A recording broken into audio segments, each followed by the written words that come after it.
You're just 30. You dropped out of university. The only job you had outside politics was with your father's firm. Do you really think you're qualified to run a country with nuclear weapons, which is on the UN Security Council, which is one of the largest economies in Europe? D'abord, c'est les Français qui vont choisir, et c'est les Français qui décideront si... First of all, it is up to the French people to decide and choose whether they consider us credible and close to their concerns. If I believe the results of the last election, and certainly the results of polls conducted by your colleagues in France, a majority, at least potentially, of French citizens grant us both legitimacy and the ability to address the country's problems. So I prepare every day. I work every day and I strive to listen to my fellow citizens. It is true that I am 30 years old. Unfortunately, there is nothing I can do about that. If all goes well, I will be 35 in 5 years and 40 in 10 years. It is also true that I'm not one of these leaders who's been coasting away for 30 or 40 years in French political life. But the environment in which I grew up made me aware very early and at a young age of a number of urgent issues which today remain the existential urgencies of my country. And I fight for them. And I prefer that people tell me today that it is too early rather than come and tell me tomorrow that it is too late. Thank you for listening to the interview from the BBC World Service. You'll find more in-depth conversations on the interview wherever you get your BBC podcasts, including episodes with author Sir Salman Rushdie, freedom of speech campaigner Maria Ressa, and former Prime Minister of New Zealand Jacinda Ardern. Until the next time, goodbye for now. From the BBC, that was the interview. Good morning, Manitoba. It is Friday, December 19th. You are listening to Information Radio on CBC Radio 1. I'm Chloe Friesen, filling in for Marcy Marcusa. Thanks for joining us this morning. Hello and good morning to our team here. Abby Adiemi is our technical producer. Darren Morash is our YouTube live stream producer. And Corey Funk is our show director. And Matt Humphrey is here with news headlines. Good morning. Good morning. This morning we're hearing from people trying to keep everyone warm as we deal with severe weather. The blizzard brought wind gusts of up to 90 kilometers an hour, heavy snow, and freezing temperatures. We still have a blowing snow advisory today. We're expecting more wind today, wind from the southeast. And we'll hear from community organizations around Winnipeg who say shelter spaces are filling up fast. Siloam Mission says its pop-up has been over capacity for quite a while now. They're seeing well over 200 people on some nights. We'll hear the latest at the bottom of the hour, and we're keeping an eye on that. Third Alberta Clipper expected I believe it's today. The third. Yes, We've got a yellow advisory for blowing snow. Thank you, Abby. Just brought me some information here. Poor visibility with snow and blowing snow still expected. For most of today, we could see 5 to 12 centimeters of snow with higher amounts over the Parkland region, with wind as high as 70 kilometers an hour this afternoon. So, hasn't quite ended yet. Not quite. But we will see. That's why we live here, right? Yeah. Thanks, Matt. Dexter. Coming up on Information Radio, Santa's come early to give Winnipeg a snowy but also icy gift. The upper trails at the Forks are opening today. We'll be defrosting everything you need to know about winter family fun at the Forks. Also, still to come, when you see that snow out there, it's time to slow. And not just on the roads, but when you're shoveling too. I know a lot of that is happening in the next few days here. We're going to learn some shoveling tips and tricks from an athletic therapist. And from transit to encampments, Mayor Scott Gillingham will join us for his monthly interview to talk about the issues facing Winnipeg. For these stories, weather updates, music, and more, stay with us here on Information Radio. Right now in Winnipeg at the Forks, we are looking at minus 26, very cool temperatures. In Brandon, minus 25 and cloudy. And in Thompson, minus 32 with ice crystals. Today on Q. A chicken. I'm Talia Schlanger in for Tom Power. The actor Will Arnett is known for playing comedic roles like Job Bluth on the TV show Arrested Development, but his original dream was to become a dramatic actor. He'll tell you about coming full circle with his new movie. Q. This morning at 10, 10:30 in Newfoundland, and on the CBC Listen app, or wherever you get your podcasts. This is World Report. Good morning, I'm John Northcott. There is a new and growing nationalist club in this country. It's called Second Sons Canada. On its face, the club is focused on Canadian history, celebrating veterans and encouraging fitness. But that public image obscures its leaders' radical beliefs. Christian Poslang and our visual investigations team have been digging into the group. Race war is here. Second Sons Vice President Alex Vrend says racial conflict is underway in Canada. You may have seen Second Sons marching in the streets, masked, in Niagara, London, Ottawa, or Regina. The group pitches itself as a men's nationalist club, revering Canadian history and tradition. But Vrend says the group welcomes neo-Nazis in its ranks. We do have National Socialist members. CBC's visual investigations team dug through hundreds of hours of audio and video from personal live streams published by the group's leaders to see what it really represents. Among the hundreds of instances of violent rhetoric, anti-Semitism, and racial slurs, one key idea they push: remigration, an innocuous term that hides its violent intent. Here's Second Sons President Jeremy McKenzie. Get in the truck. You're going to the airport. Make me. Okay, bang. Anybody else? Stephen Ray is an analyst with the Institute for Strategic Dialogue. Remigration for Second Sons is a euphemism for ethnic cleansing. He warns that the group pushes narratives about tradition, history, and heritage to attract recruits. The intent behind that is to essentially create this big front door. All the while, behind the scenes, the leaders of the group want to actually indoctrinate these people into a more extremist worldview and more hardcore way of thinking. Second Sons was only founded in 2024, but it's grown rapidly since then. They say over 2,000 people have applied, with chapters across the country. Christian Poslang, CBC News, Toronto. And to learn more about Second Sons Canada and read the full story from CBC's Visual Investigations team, go to cbcnews.ca. The European Union is giving a €90 billion loan to Ukraine. Here is European Commission President Ursula von der Leyen. We made it. We have secured an agreement that we can deliver on the financing needs for Ukraine for the next 2 years. The money will be used to fund Ukraine's defense against the Russian invasion. It was going to be secured against frozen Russian assets in the EU, worth an estimated €200 billion, but member countries couldn't agree on that. So instead, 24 EU member states are liable for this zero-interest loan. Hungarian Prime Minister Viktor Orban says it is a bad idea. It looks like a loan, but of course the Ukrainians will never be able to pay it back. And those who are behind that loan will take the responsibility and the financial consequences of that. Hungary, Slovakia, and the Czech Republic, while they say they're prepared to let the deal go ahead, but only as long as it does not impact them financially. U.S. authorities say they found the body of the suspect in last Saturday's mass shooting at Brown University. Investigators also linked the 48-year-old to the killing of an MIT professor 2 days later. Massachusetts U.S. Attorney Leah Foley says police discovered the body of the suspect in a storage facility. At approximately 9 p.m., federal agents breached a storage locker in Salem, New Hampshire, in search of Claudio Neves Valente, a Portuguese national we believed shot and killed 2 Brown University students and an MIT professor in Brookline, Massachusetts. Federal agents found Neves Valente dead from a self-inflicted gunshot wound. That facility sits about 120 kilometers from the Brown University campus in Providence. Police traced Neves Valente's rental car to the site, and while he attended the school as a grad student in the year 2000, officials say he had no current ties to the university. Investigators still searching for a motive in the attack that left 2 people dead and 9 others wounded. Today is the deadline for the U.S. Department of Justice to release its files on the late convicted sex offender Jeffrey Epstein. Years of criminal investigations have amassed a vast amount of documents and other evidence. The release could have big implications for the Trump administration. Willie Lowry is in our Washington bureau. Willie, what are we expecting?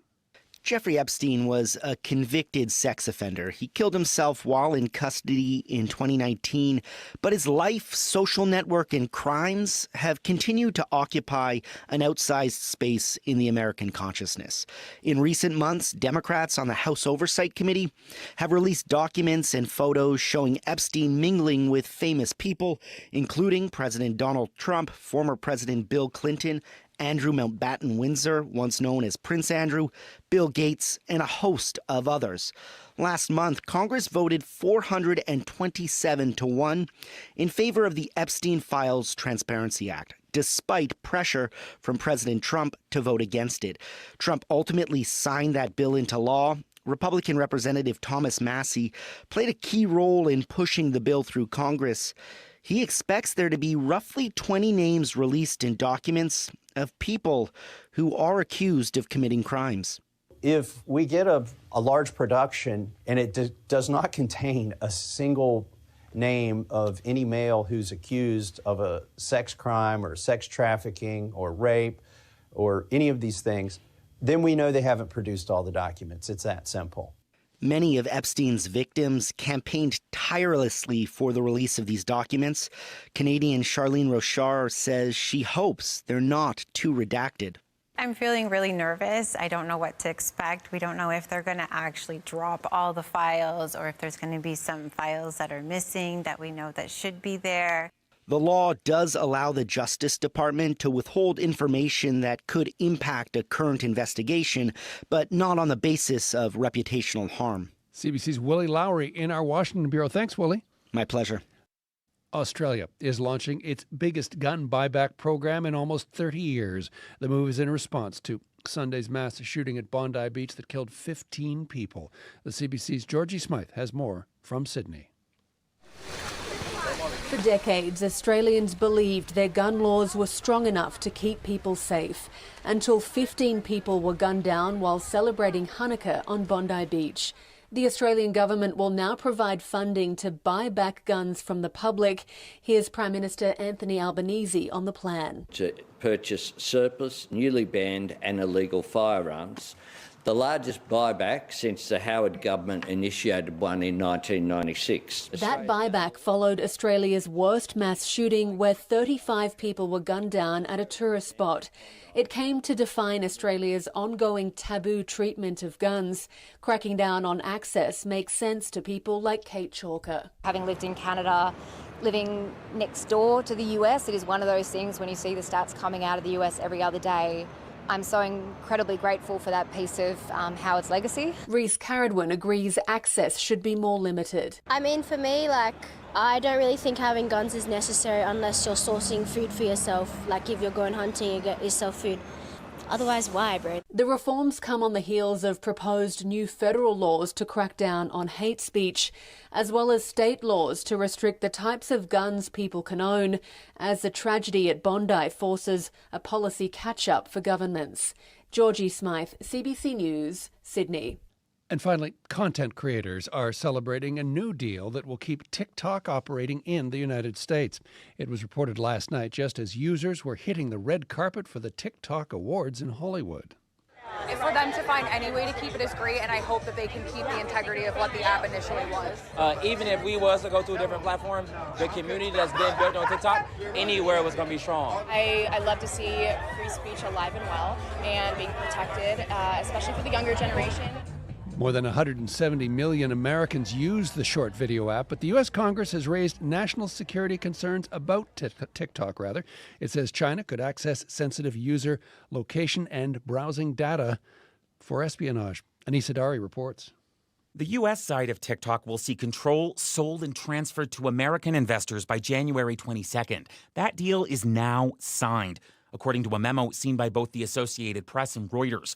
Reports indicate that memo says both TikTok and ByteDance, the video app's parent company, have agreed that a little under half of a new joint venture will be owned by 3 U.S. companies: MGX, Silver Lake, and Oracle. That's a tech company controlled by Trump ally Larry Ellison.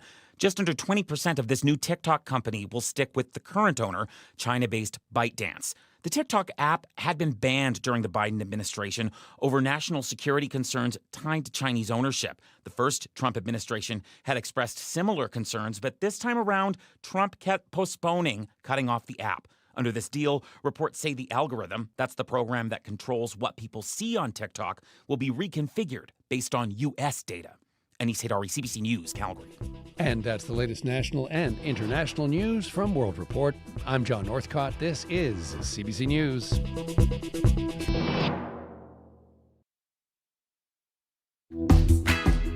Good morning, Manitoba. I'm Chloe Friesen. I'm filling in this morning for Marcy Marcusa. You're listening to Information Radio on CBC Radio 1.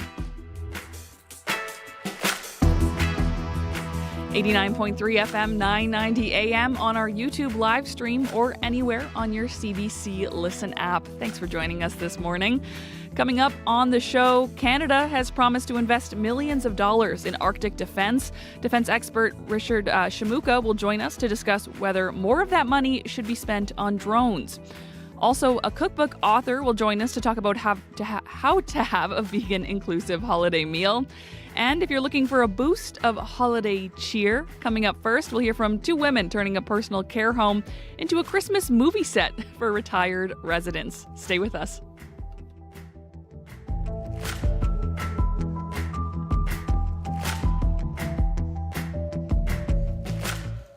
CBC's Matt Humphrey is here with news headlines. Good morning. Even as Winnipeggers clear massive snow piles, Environment Canada says another Alberta clipper is moving in today. Blowing snow advisories remain in place for southern Manitoba, meaning hazardous travel conditions. The next storm could bring more new snow as well. Chloe will have more on that. Thursday's blizzard. Yesterday's blizzard shut down major highways and some businesses, along with all schools across Winnipeg for the first time in years.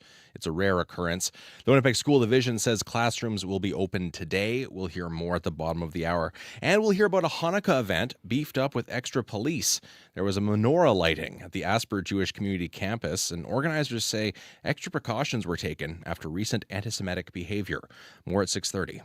Thank you very much, Matt. Back soon. And speaking of that, I think third Alberta clipper that's coming in today, the Seine River School Division is closed today. Buses are canceled, I should say, with no in-person learning for students. Staff do not need to report to school. It is still considered, however, a work day for teachers and divisional staff. In the Red River School Division, all schools are closed today. Lord Selkirk School Division, all schools are also closed, along with the Fort LaBosse School Division.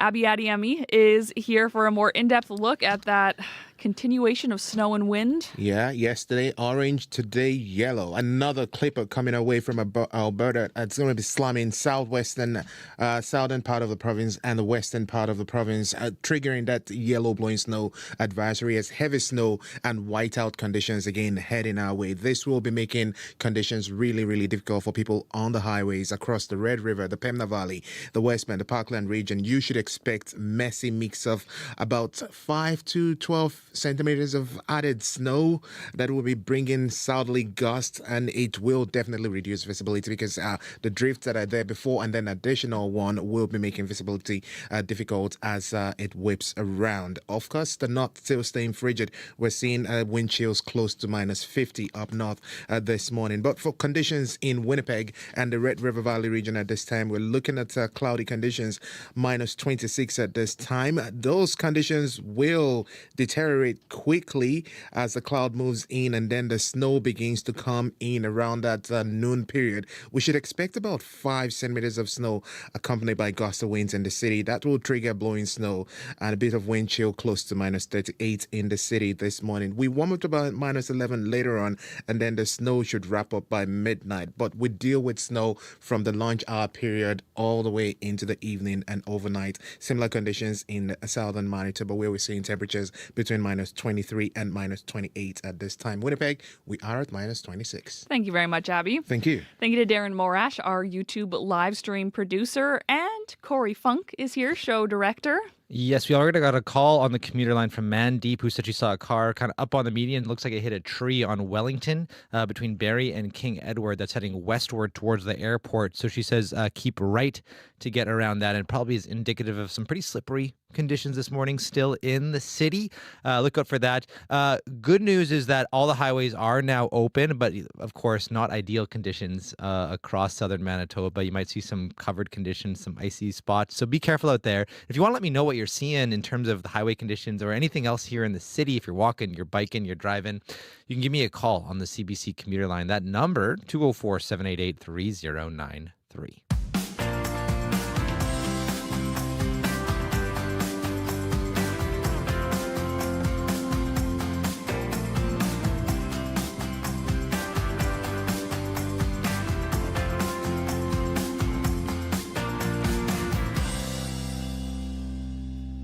Well, what makes the place you live a home? For Holy Family Home, it's the staff, community, and a few extra touches.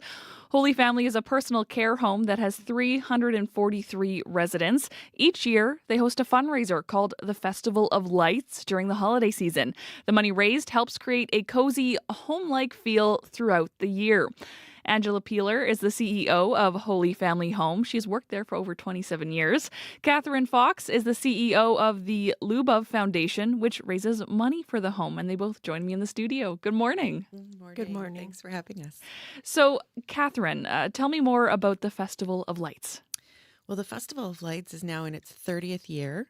It is an annual fundraiser for Holy Family Home.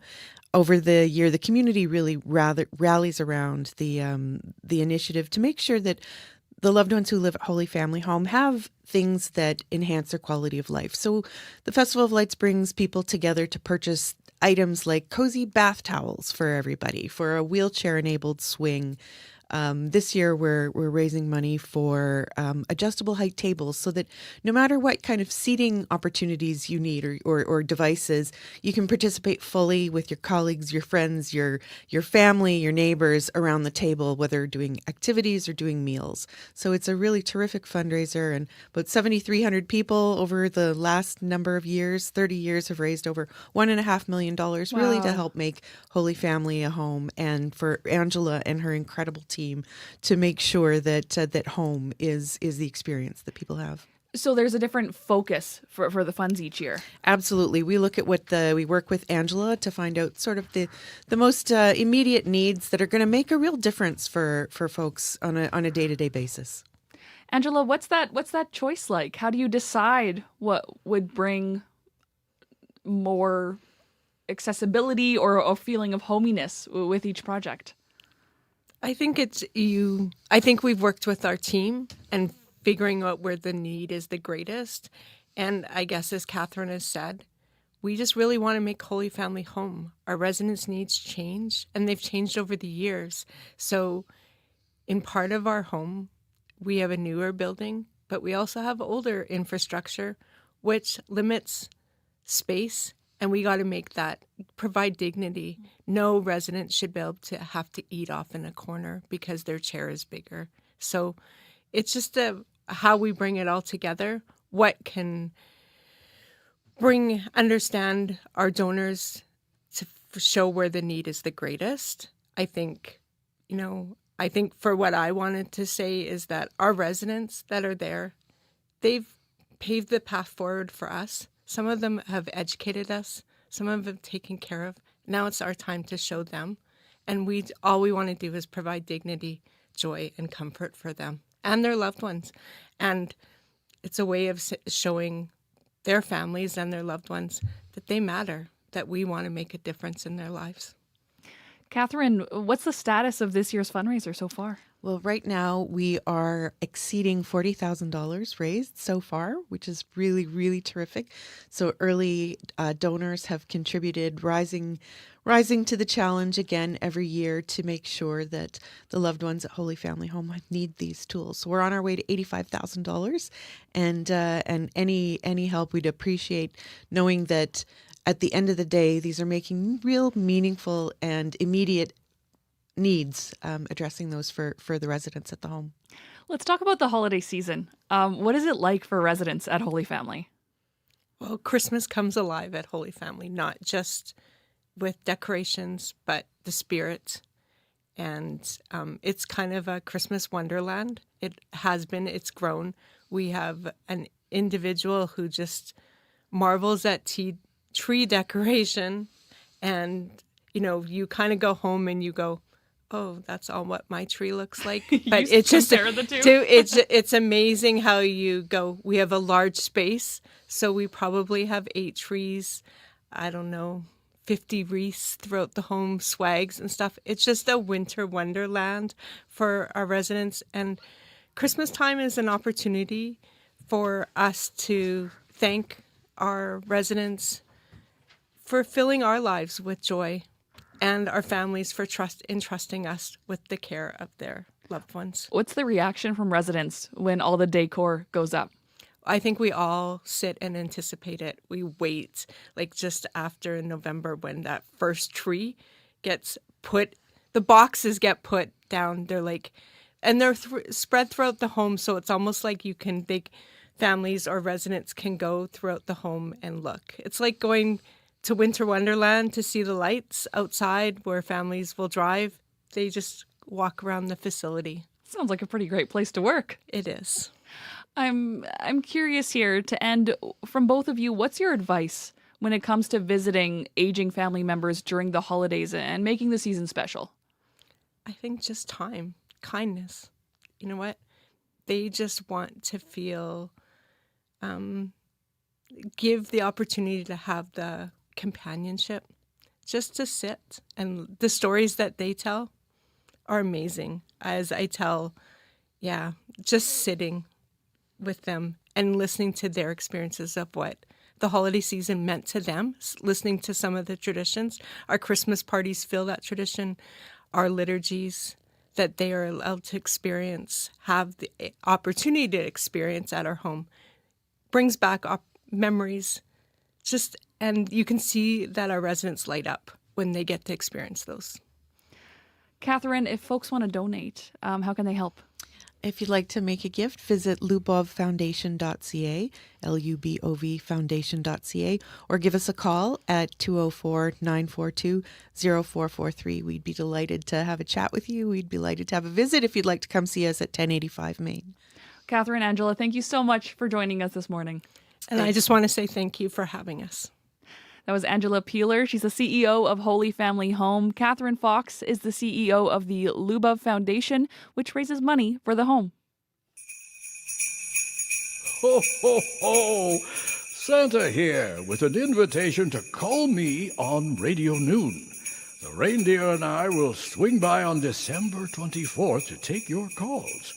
Boys and girls, let me know if you're ready for Christmas. Baking cookies, creating decorations, putting them on the tree, and have your wish list ready. That's December 24th on CBC Radio Noon. Oh, I'm excited for Santa on Radio Noon. Truly one of my favorite days here at CBC. I want to make a few updates here just regarding weather. We have some school cancellations to mention. There are no buses in Beautiful Plains School Division, but all schools are still open. So again, no buses in Beautiful Plains School Division, but all schools are still open. In the Seine River School Division, the buses are also canceled. There is no in-person learning for students. Staff do not report to school. It is still, however, considered a workday for teachers and divisional staff. Along with that, all schools are currently closed in Red River School Division, Lord Selkirk, Fort LaBosse, and Borderland School Division. And we're just hearing the buses are canceled in Brandon School Division. We will continue bringing updates as they come in. I should correct that. For Brandon School Division, all buses outside of the city are canceled. Well, turning to some holiday conversations you might be having in your family. Your guest list this holiday season might include some people with dietary restrictions, for instance, vegetarians or vegans. And you want to make sure that everyone has a good meal and feels welcome. Our next guest has some advice. Lena Tashgian is the author of the Vegan Armenian Kitchen Cookbook and will soon release another vegan cookbook focused on desserts. She joins us this morning. Hello, Lena. Hi, Chloe. Thank you for having me. So, why do you think it's important to add a few vegan or vegetarian options to the holiday spread? So I think it's important because, the holidays are generally times when a lot of people come together, whether it's family, friends, relatives, etc. So I think it's a very nice welcoming gesture that certainly makes everyone feel included. And I think we shouldn't look at it as you're making like separate vegan and vegetarian food. You're making food that everyone can enjoy. So the goal is to make it as delicious as possible. And it's not only vegans and vegetarians who are going to eat it. There's people with like, health sensitivities or health issues with dairy or meat products. So it really is for everyone. And I also think it's a good option to have that kind of variety because a lot of the vegan and vegetarian options tend to be the more fiber forward ones, and Canadians are shockingly low in fiber. So, dishes with like legumes, grains, vegetables, it's just going to be a win-win really.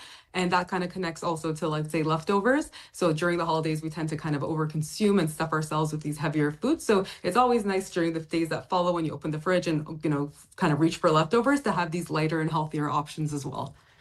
What are some things you would suggest which could serve as a main attraction for a holiday meal that are either vegetarian or vegan? Sure. So one dish I make a lot and I recommend it's called rapama, and it's a stuffed pumpkin. And there's actually an entire song dedicated to it, so it's good.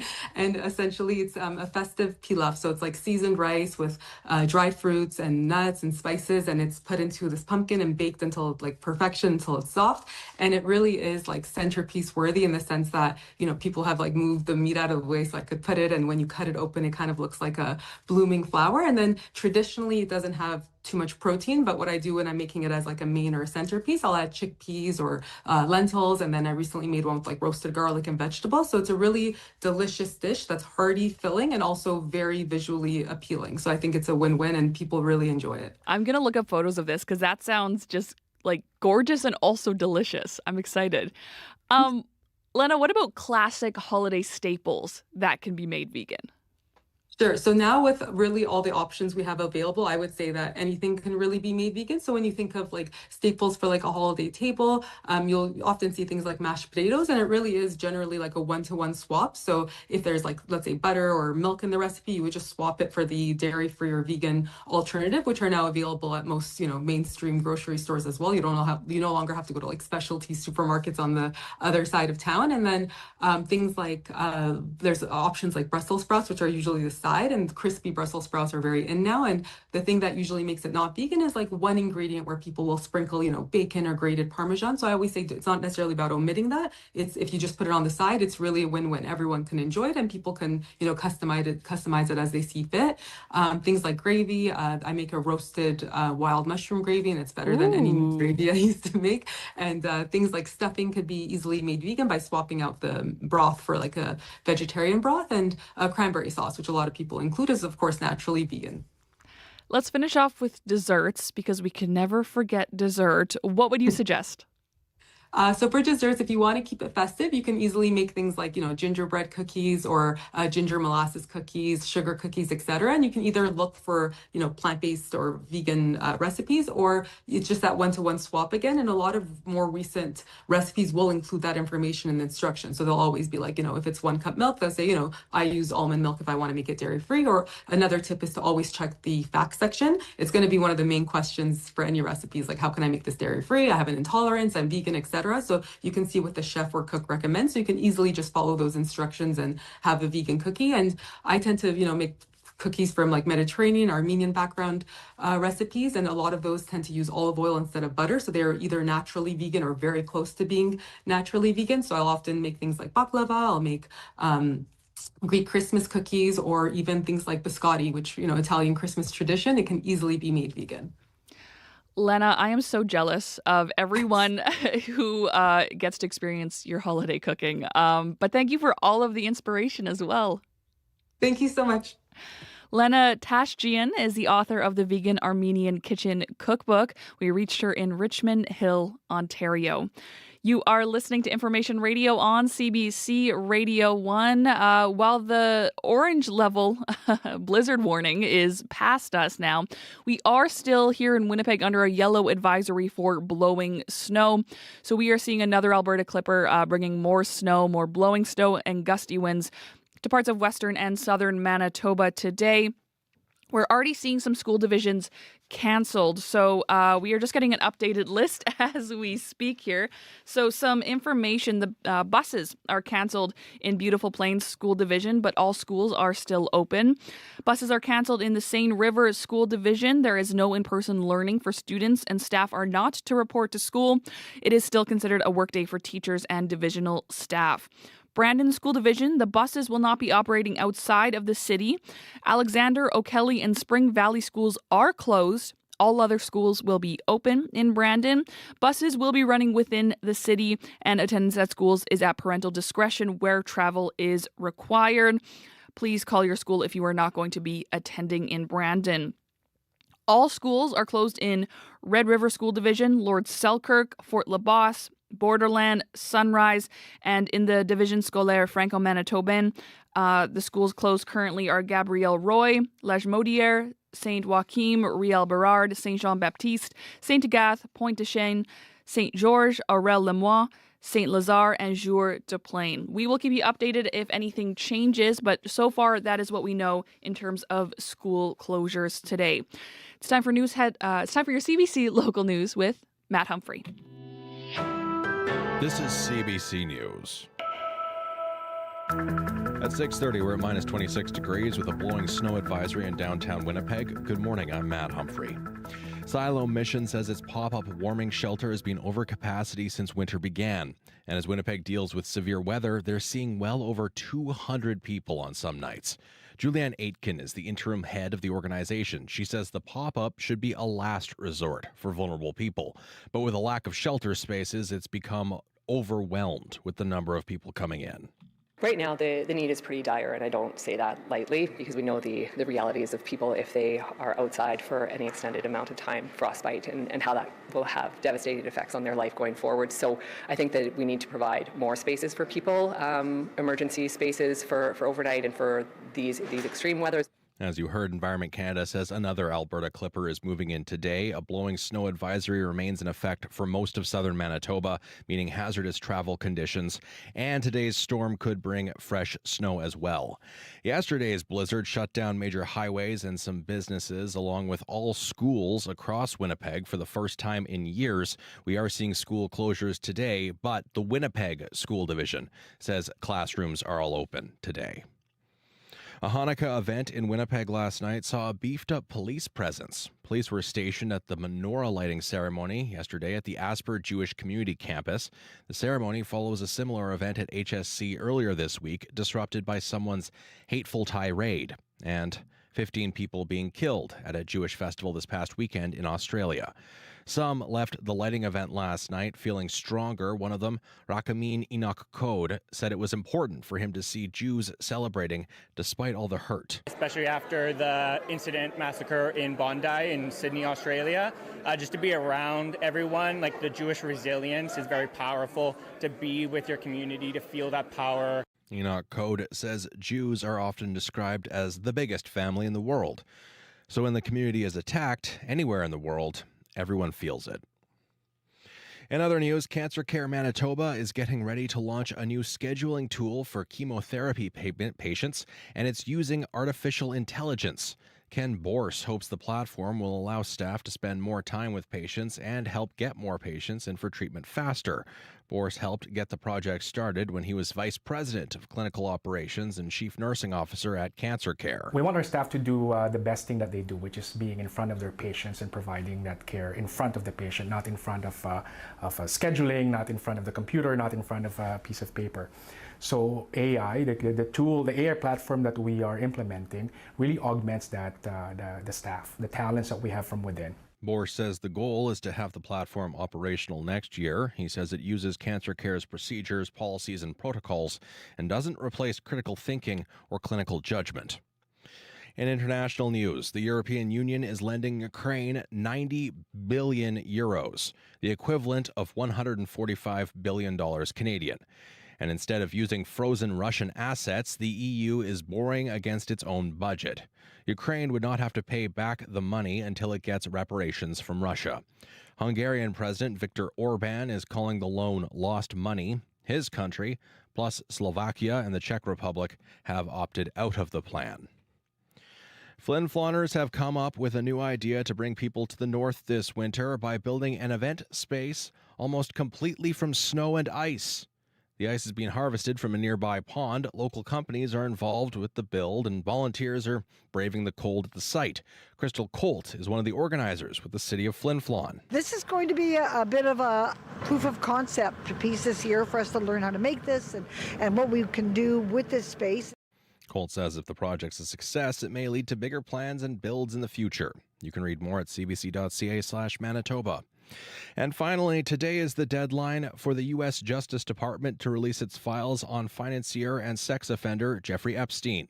Since becoming president, Donald Trump has sought to keep them secret, even though before that he and his MAGA allies had demanded they be made public.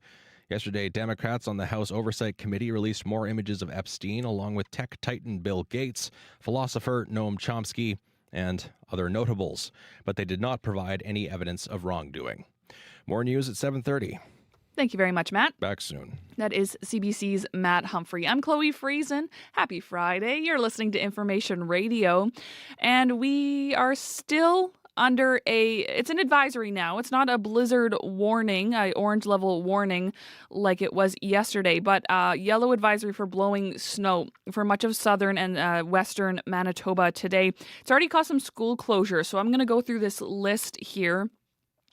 Buses are canceled in Beautiful Plains School Division, but all schools are still open. In the Seine River School Division, buses are also canceled with no in-person learning for students today. Staff are not to report to school. It is still considered a work day for teachers and divisional staff. In the Brandon School Division, buses will not be operating outside the city of Brandon today. Alexander, O'Kelly, and Spring Valley schools are closed, and all other schools will be open.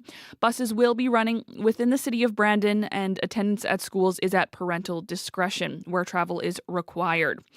All schools are closed in the Red River School Division, Lord Selkirk, Fort LaBosse, Borderland, Sunrise, school divisions, and in the Division Scolaire Franco-Manitobaine, the following schools are closed: Gabriel Roy, Lagimodiere, Saint Joachim, Riel Berard, Saint Jean-Baptiste, Saint Agathe, Pointe de Chêne, Saint Georges, Aurel Lemoine, Saint Lazare, and Jour de Plaine. We will have more updates for you regarding school closures or bus cancellations.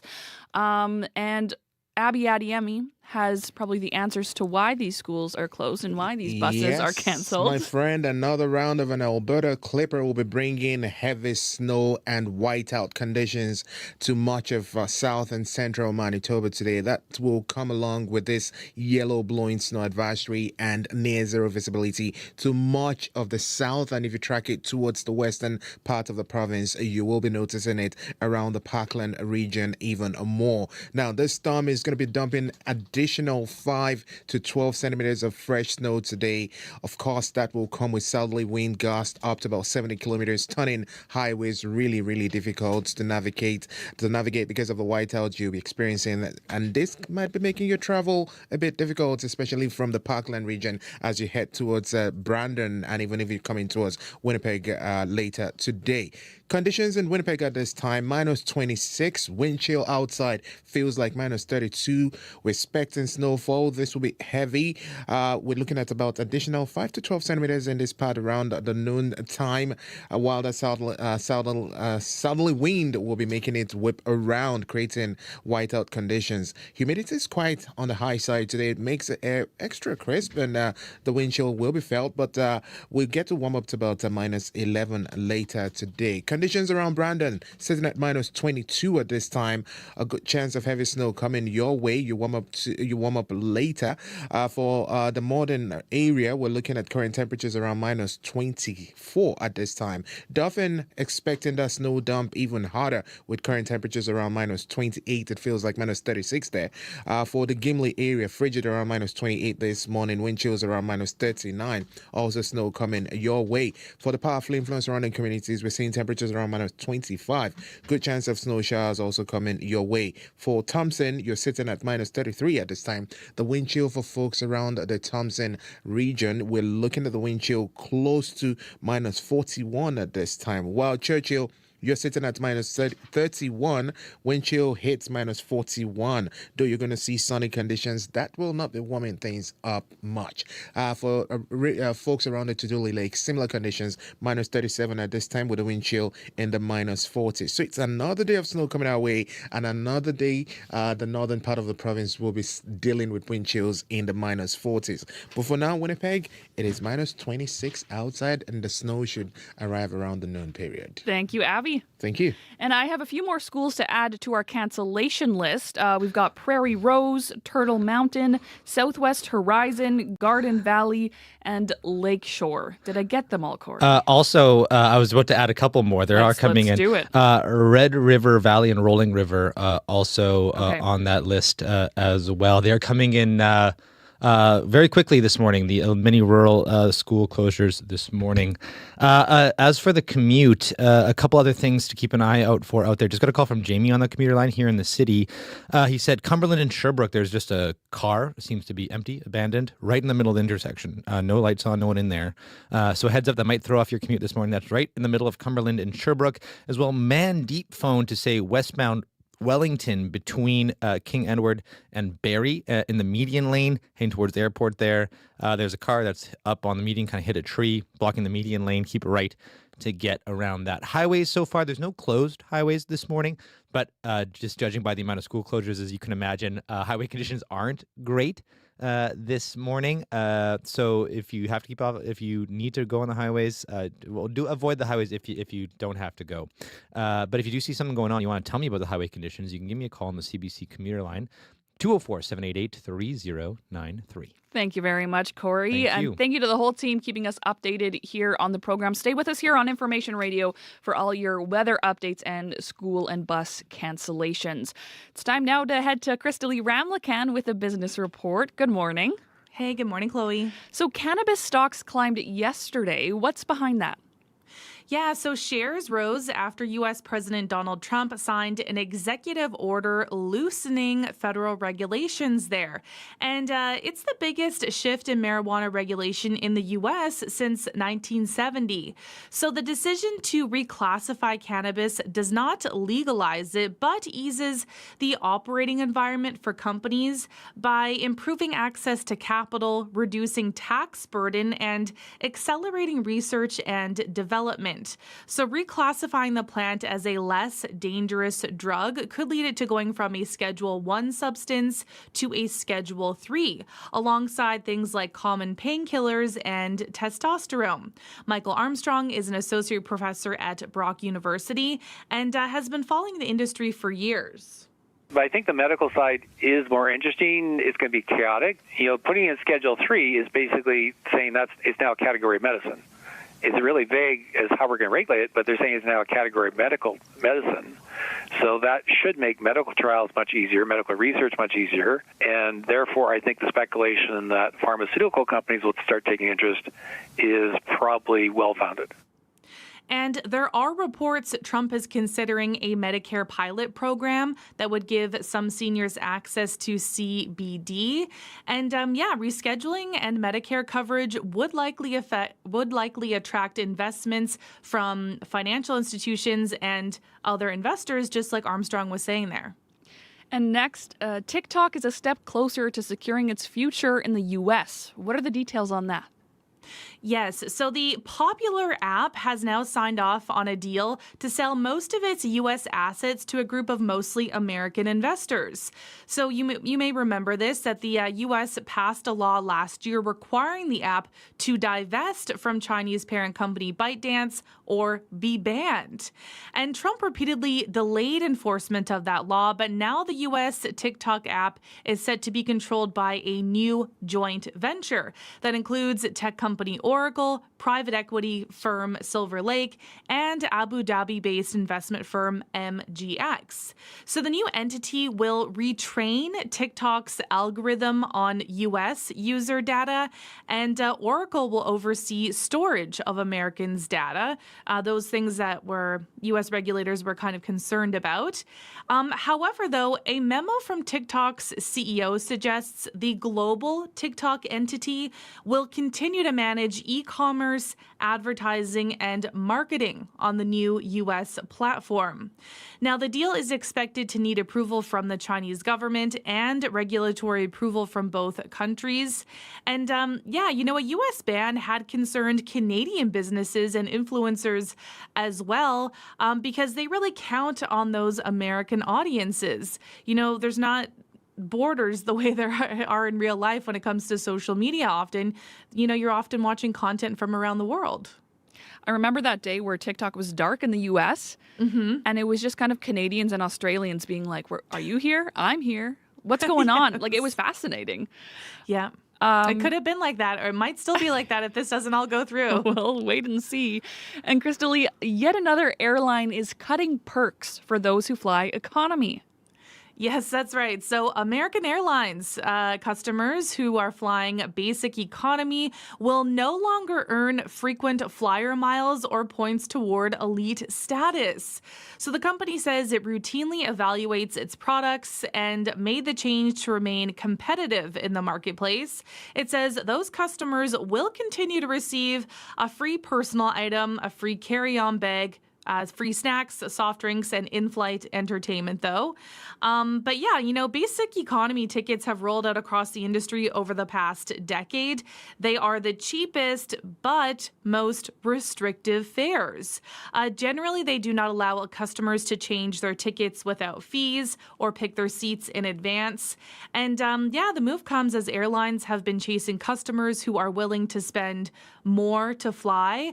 I always try to go for the basic economy ticket, but then I just have to add everything else on. I'm like, hey, I need a bag. I want to pick my seat. And then I'm just annoyed by the process. And you have to wonder if it adds up to the same cost as not economy. I think it does. I think you're only going to get the cheap ticket if you're like basic. Like, I'm just me on the flight by myself. No things, no purse, nothing. Yeah. Have a good weekend, Crystal Lee. Thanks, Chloe. You too. That was Crystal Lee Ramlakan with the Business News.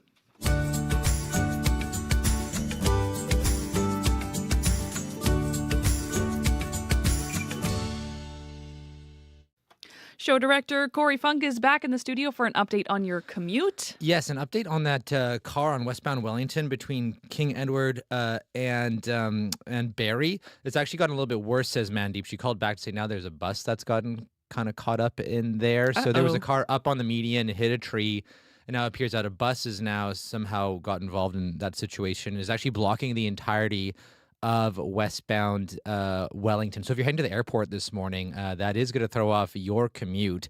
You might want to find another way to get where you need to go. So that's westbound Wellington between Barrie and King Edward. Heads up, completely blocked by a bus and a car this morning. If you see anything else, though, you want to give me an update, be like Mandeep. I can help your fellow listeners out. That number, 204-788-3093. Thank you, Corey. Thank you. You're listening to Information Radio on CBC Radio 1. I'm Chloe Friesen. And if you still have presents to buy, you'll have some company in the stores. Interac is predicting that December 19th will be the busiest shopping day of the year, with 24.8 million debit transactions on this day alone. But with budgets shrinking, those purchases might be a bit smaller this year. CBC's Melody Jacobson asked shoppers how important presents were to them. What if there was no present giving during the holidays? I don't know what to say. Would that be disappointing for you? No, yes.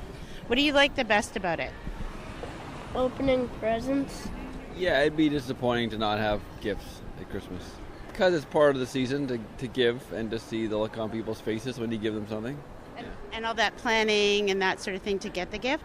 That can be a bit hectic and can get a little crazy. I think that there'd be a lot of families that would be better off. My daughter lives in Hawaii, and so our biggest thing was just flying her here so that she could spend time with us. We've gone through lots of different financial stages, and it's always been about being with each other and focusing on the actual giving more than the gifts, and whether that's handmade gifts or whatever it is. So. Yeah. I think it'd be really good. It would teach people not to be so materialistic and actually value family and time together. And that's what you like the most about the holidays? Yes. And what about you, sir? I agree. So I'm looking at your Lego bags here. So is this for the little ones in your life? It's for us. It's for us. You're buying presents for yourself? Yeah, you have to treat yourself. Okay, awesome. What kind of things did you get there? It looks amazing. A bunch of One Piece, Star Wars, stuff like that. Yeah. Do you feel a lot of pressure to buy presents?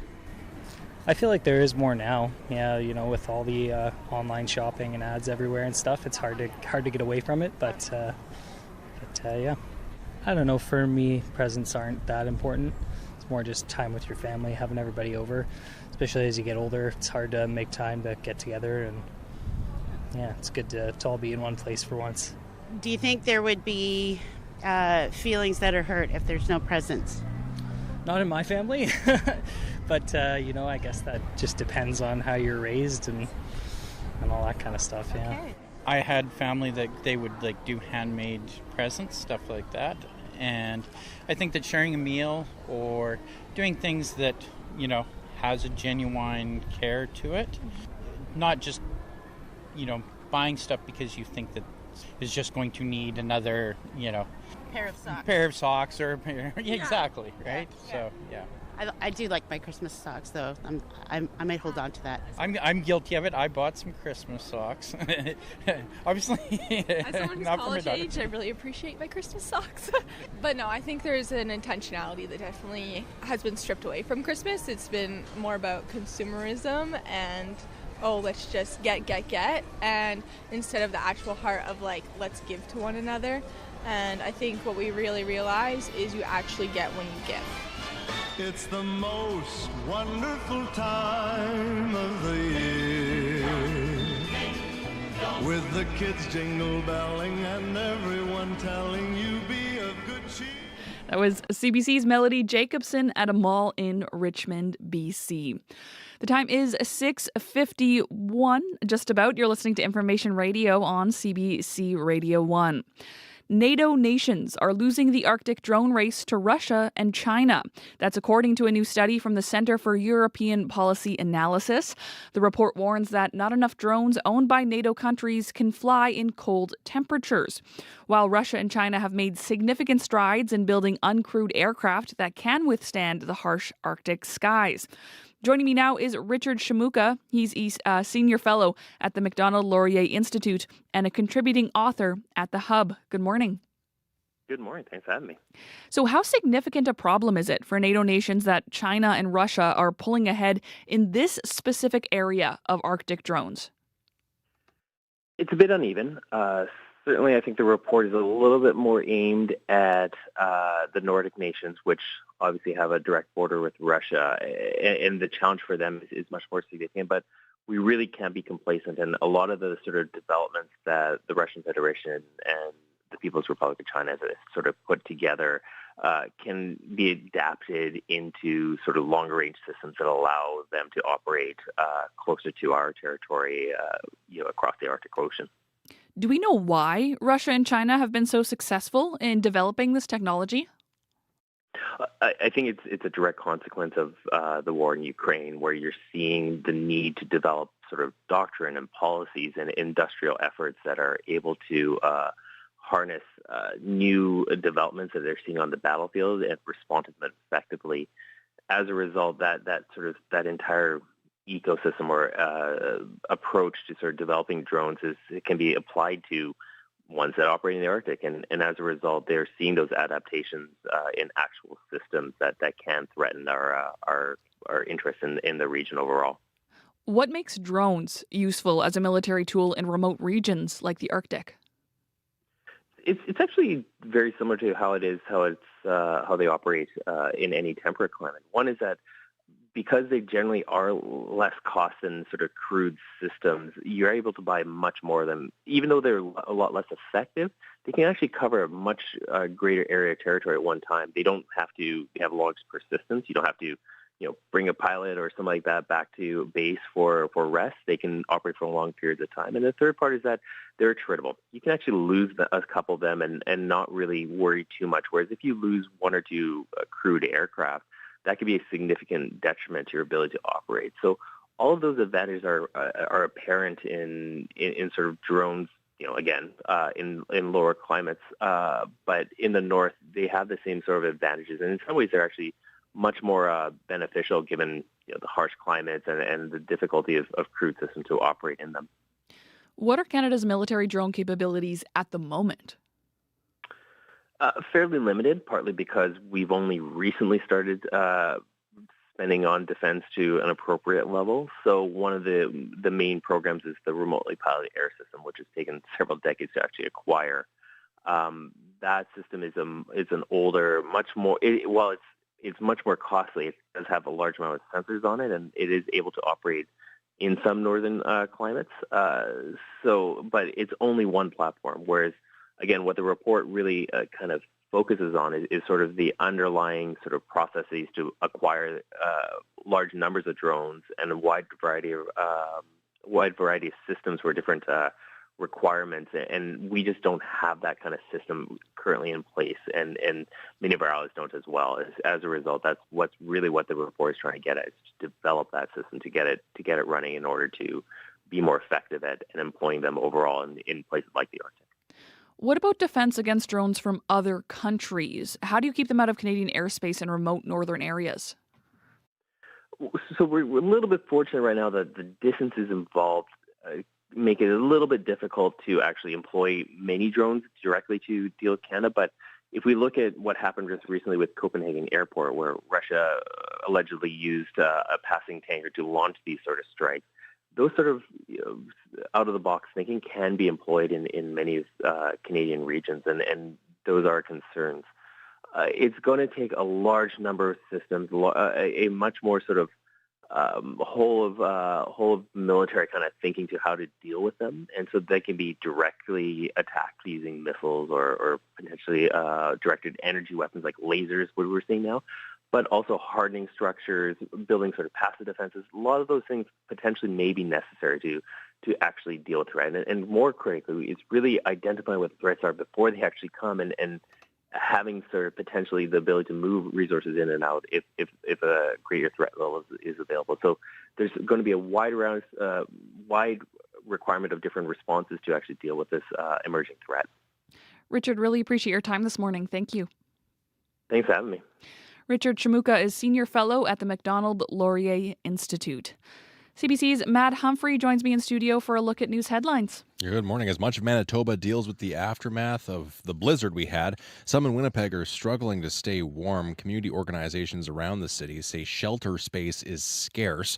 This morning we hear from an outreach team who was out in the blizzard yesterday trying to get everyone inside. Of course, we also have another weather system moving in today, bringing strong winds, especially around noon. We could see fresh snow as well. We're seeing school closures, which Chloe's staying on top of. Every school in the Winnipeg School Division, however, is open, we are told. We'll hear more about that. And we'll also hear about a new structure in Flin Flon that the city's building, made almost entirely of snow and ice, a new event structure. Ooh, I'm into winter that. palace, I if you love a good snow fort. It's a good one. It's probably better than the ones that I built as a kid. It's quite the snow fort. Excited for that. Thank you, Matt. Back soon. Speaking of those school closures, all schools are closed today in the Rolling River School Division, Lord Selkirk, Fort LaBosse, Borderland, Sunrise, Turtle Mountain, Red River Valley, Garden Valley, Western, Prairie Rose, Southwest Horizon, Lakeshore, and Prairie Spirit School Divisions. In Seine River School Division, buses are canceled with no in-person learning for students. Staff are not to report to school, but it is still considered a work day. Buses are canceled in Beautiful Plains School Division, but all schools are open. In the Brandon School Division, buses will not be operating outside of the city. Alexander, O'Kelly, and Spring Valley schools are closed, with all other schools open. Buses will be running within the city of Brandon. In the Division Scolaire Franco-Manitobaine, these schools are closed. Gabrielle Roy, Lagimodiere, Saint-Joachim, Riel Berard, Saint-Jean-Baptiste, Saint-Agathe, Pointe-de-Chêne, Saint-Georges, Aurel-le-Moine, Saint-Lazare, and Jour-de-Plaine. Schools are open, but buses are cancelled for École La Source, École Régionale Notre-Dame, École Gilbert Rosset, and École Noël Richaud. We will bring you more updates on your school closures, but quickly some traffic issues to mention.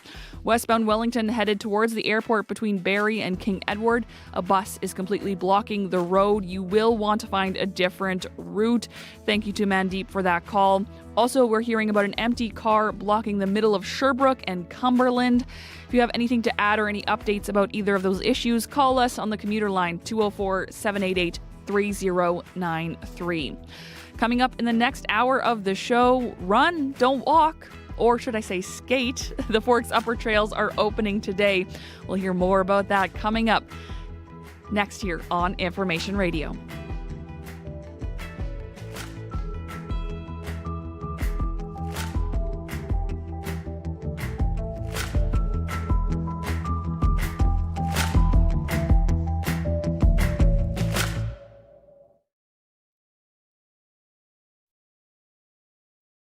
On the Current. The way I do my hair, the way I make you laugh, the way we like to share a walk in Central Park. New albums from Olivia Dean, Justin Bieber, and Lily Allen, Bad Bunny 2, a whole lot more. It's been a heck of a year in music. We'll hear from Shad and Talia Schlanger about their picks for the best music of the year coming up on The Current. The Current with Matt Galloway. This morning at 8:37, 9:07 in Newfoundland, and on the CBC Listen app.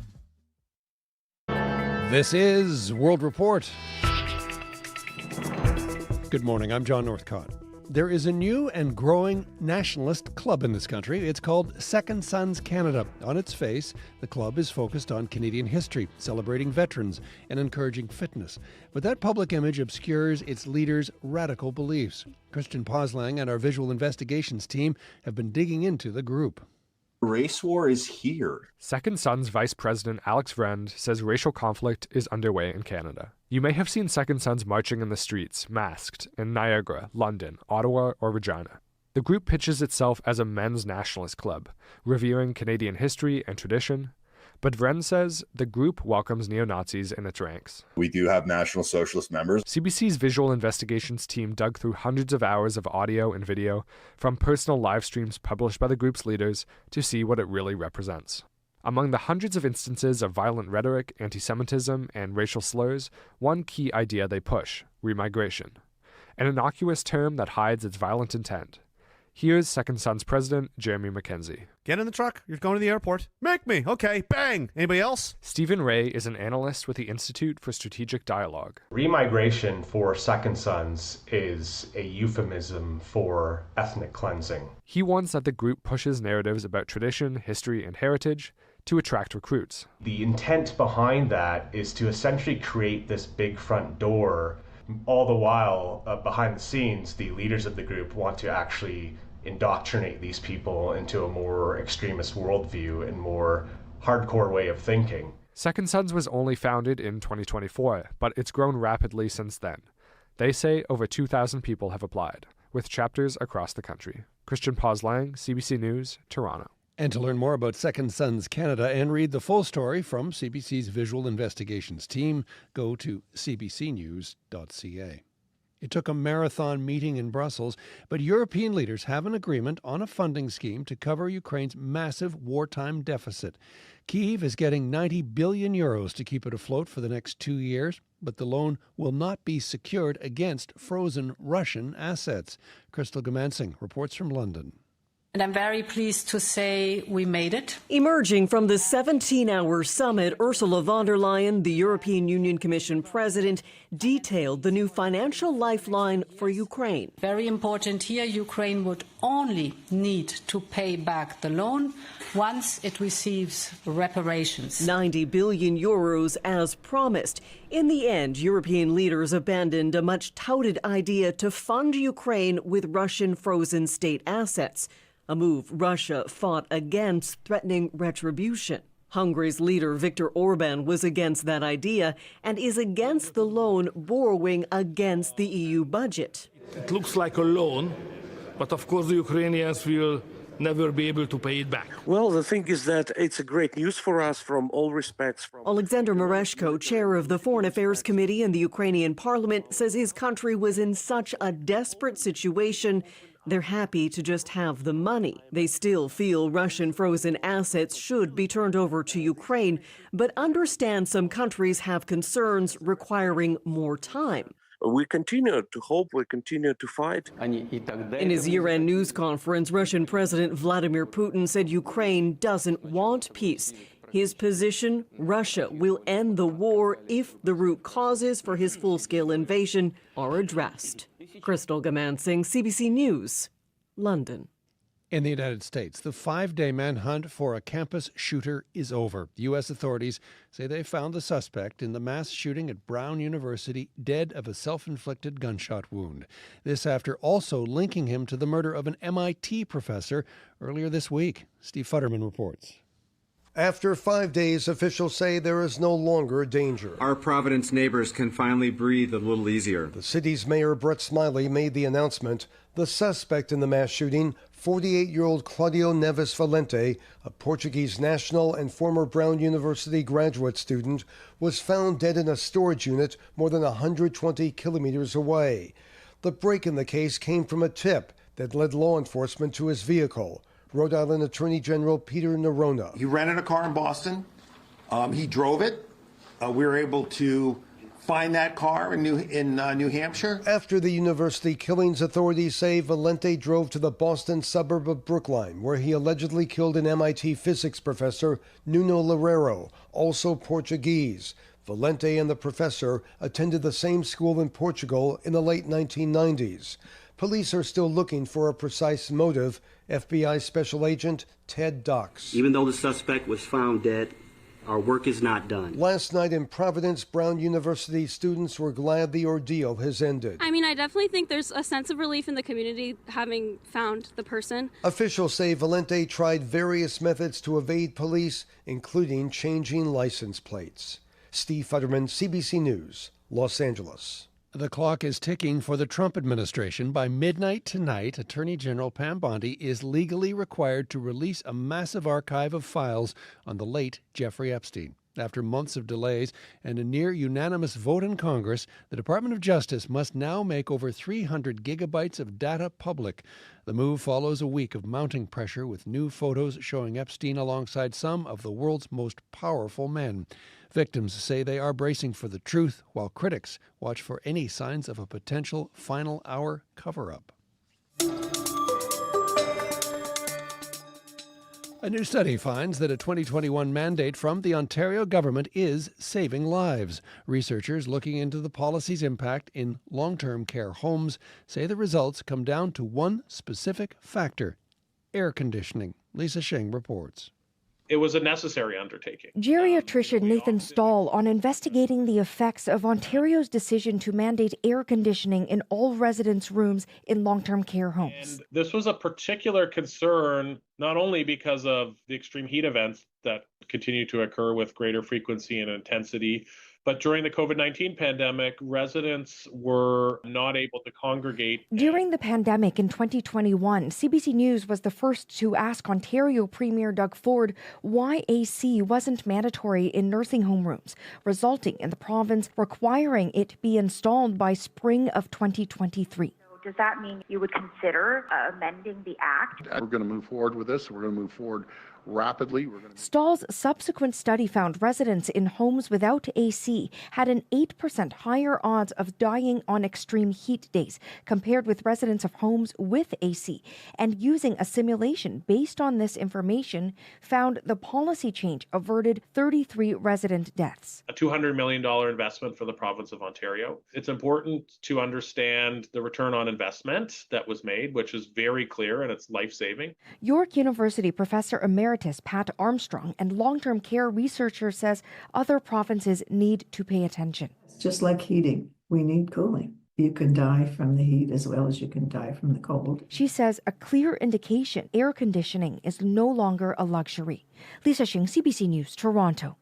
And finally, content creators are celebrating a new deal that will keep TikTok operating in the United States. It was reported last night just as users were hitting the red carpet for the TikTok Awards in Hollywood. For them to find any way to keep it is great, and I hope that they can keep the integrity of what the app initially was. Even if we was to go to a different platform, the community that's been built on TikTok, anywhere was going to be strong. I love to see free speech alive and well and being protected, especially for the younger generation. More than 170 million Americans use the short video app, but the U.S. Congress has raised national security concerns about TikTok. It says China could access sensitive user location and browsing data for espionage, or the algorithm could be manipulated to spread propaganda or misinformation. Anis Sadari tells us who will control that powerful algorithm now. The U.S. side of TikTok will see control sold and transferred to American investors by January 22nd. That deal is now signed, according to a memo seen by both the Associated Press and Reuters. Reports indicate that memo says both TikTok and ByteDance, the video app's parent company, have agreed that a little under half of a new joint venture will be owned by 3 U.S. companies: MGX, Silver Lake, and Oracle. That's a tech company controlled by Trump ally Larry Ellison. Just under 20% of this new TikTok company will stick with the current owner, China-based ByteDance. The TikTok app had been banned during the Biden administration over national security concerns tied to Chinese ownership. The first Trump administration had expressed similar concerns, but this time around, Trump kept postponing cutting off the app. Under this deal, reports say the algorithm, that's the program that controls what people see on TikTok, will be reconfigured based on U.S. data. Anis Sadari, CBC News, Calgary. And that's the latest. I'm John Northcott. This is CBC News.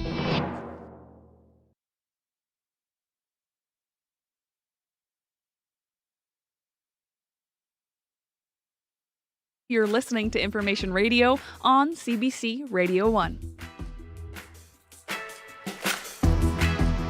89.3 FM, 990 AM on our YouTube live stream or anywhere on your CBC Listen app. Coming up on this hour of the show, while students and many other Manitobans stayed home yesterday, snow clearing teams headed out the door and into the storm. We'll hear from one of the folks who plowed the way for travelers. As well, from transit to encampments, Mayor Scott Gillingham will join us for his monthly interview to talk about the issues facing Winnipeg. But first, in this hour of Information Radio, Santa's come a little bit early to give Winnipeg an icy gift. The upper trails at the Forks are opening tonight. Up next, we're defrosting everything you need to know about winter family fun at the Forks. CBC's Matt Humphrey joins us for a look at news headlines. Good morning. Just as we dig ourselves out of the last one, another Alberta Clipper is expected today. Environment Canada is warning of hazardous travel conditions, reduced visibility on major roadways. This storm could bring new snow as well, not as much as we saw yesterday, thankfully, but we could see some fresh snowfall as well. Along with blowing snow, which Chloe will talk more about. We are expecting strong wind, though, around noon. And Chloe will also talk a bit more about school closures. What we have now is the Winnipeg School Division today says all classrooms are open today. Yesterday, all the schools closed across Winnipeg for the first time in years. Also, many struggled to find shelter and a place to stay warm. We'll hear more about that effort at the bottom of the hour. And we'll hear about a Hanukkah event beefed up with extra police. It happened yesterday, a menorah lighting at the Asper Jewish Community Campus.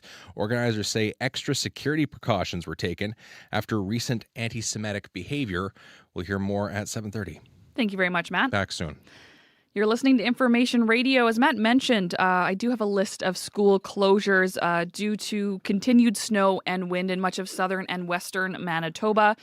So let's begin. Rolling River School Division, Lord Selkirk, Fort LaBosse, Borderland, Sunrise, Turtle Mountain, Red River Valley, Garden Valley, Western Prairie Rose, Southwest Horizon, Lakeshore, Prairie Spirit.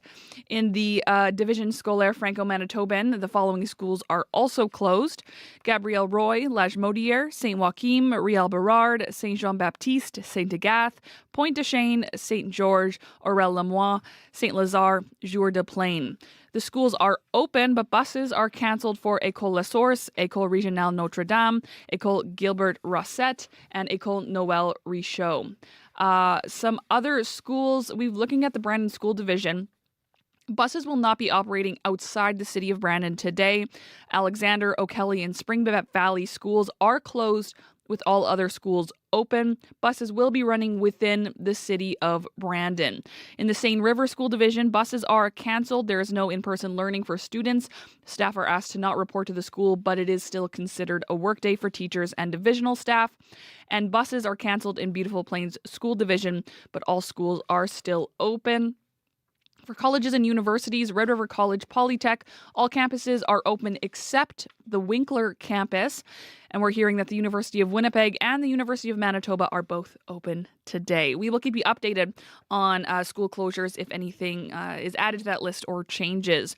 Hello and thank you to the team this morning. Darren Morash, our YouTube live stream producer. Abby Adiemi is our show technician, also keeping us up to speed on all of this weather. Yeah, that Alberta Clippers triggered a yellow blowing snow advisory as heavy snow and whiteout conditions will be making its way from the Parkland region, spreading all the way towards southern Manitoba this morning. We're expecting messy mix of additional 5 to 12 centimeters of fresh snow and really gusty winds from the south this morning in most of those regions, and this might be making your commute a bit difficult as visibility would be near zero in most of the regions. Talking about the Westman, the Parkland, and even the Pembina Valley region this morning. So take it easy. Up north, we're still seeing those bitter chills around the Thompson into Tuduli Lake region and towards Churchill. Winnipeg right now frigid, minus 25 under partly cloudy skies. We're heading to a high of minus 11 later today, and then that snow and blowing snow arrives around the noon period. We're looking at additional 5 centimeters for this part of the province, accompanied by those gusty winds that will be triggering blowing snow and biting wind chills of minus 38 degrees this morning. But a high would be around minus 11. Similar conditions we're seeing in the southern part of the province. Temperatures near minus 24, while up north we're still seeing those wind chills close to minus 47 in Churchill this morning. But Winnipeg, we are at minus 25. Thank you, Abby. Thank you. Show director Corey Funk is here with a look at your commute. Yeah, it's getting busy out there. Lots of things to keep an eye out for. Just got a call from Mark. Northbound Notre Dame, just past Portage, there's a bus stranded in the right lane. Also heard about another stranded bus blocking the entirety of westbound Wellington between Barrie and King Edward. Not sure. That was about an hour or so ago we heard about that. Might be cleaned up, but very well might be not. And if it is, that's going to throw off a lot of people's commute to the airport this morning. So heads up there. Might be blocked westbound Wellington between Barrie and King Edward. Also got a bunch of calls from Pam, from Julie, from Jamie about a stopped car right in the middle of Cumberland and Sherbrooke. It hasn't been too backed up yet, but if you're going eastbound on Sherbrooke, you got to keep right to get around that. And then you kind of got to, if you're on Sherbrooke, you kind of go right or left to get around. It's right smack dab in the middle of that intersection. So look out for that as well. One good news is that I heard from Dan on a bike, who's having himself a lovely commute this morning. Actually, he said, good for Dan. North Fort Garry, bike lanes are plowed wonderfully and rapid transit's looking great. So he's the one guy maybe having a really good time out there on the roads this morning. If you do see something going on, though, give us a call on the CBC commuter line. That number, 204-788-3093.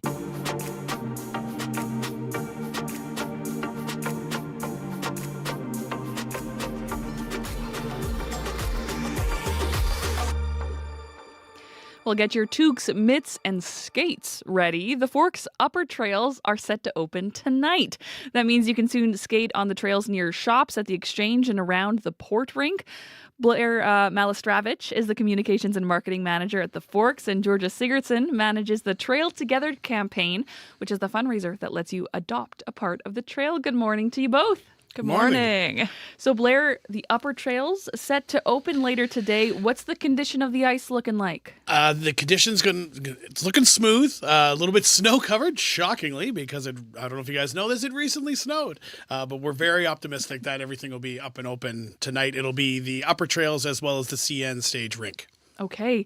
What about the conditions? I know everybody gets so excited about the river trail. I'm sure people ask both of you all of the time, when is it opening? Do we have a prediction? So this just in, we can't control the weather, sadly. So it's a bit of a moving target for us as when the river trails will be open. We want to make sure everything is safe. We have heard that it should be happening before the new year, which would be very close to the earliest it's ever opened. So we're hopeful that it'll open very soon. What does the testing look like? How do you determine whether it can open or not? Well, we basically go in and we use these augers to drill holes in the ice just to see what the thickness is of the ice, and it just has to make sure it's at a certain thickness before we can get out there and make sure it's safe for everybody to skate and run and walk and enjoy everything. People commute quite often yeah. through that river. Yeah. It's Tons awesome. of bikes as well. Like so many people ride their fat bikes along the river. Just so many different activities you can do on it. Georgia, I'm curious about the Trail Together campaign. Tell us more about that. So our Trail Together campaign launched on December 1st, and it's been going really, really great. So people are able to adopt essentially a meter of the river trail for $50. So when you donate $50 to Trail Together, it goes towards all of our ice testing, snow clearing, and then flooding. It's obviously a huge task that we do, and it takes so many different resources, so much time. So we ask for people to help with that. When you make a donation, you receive a trail certificate and a meter number. And then those meter numbers are also displayed on the ice. So once the ice is created and people are skating, biking, walking, they're able to go down there, see their name, have their trail certificate. It's a great holiday gift for yourself, a trail lover in your life. Just a really great way to support the Forks and just something that everyone loves so much, which is, of course, the river trail. What stories do you hear from folks about why they adopt a section?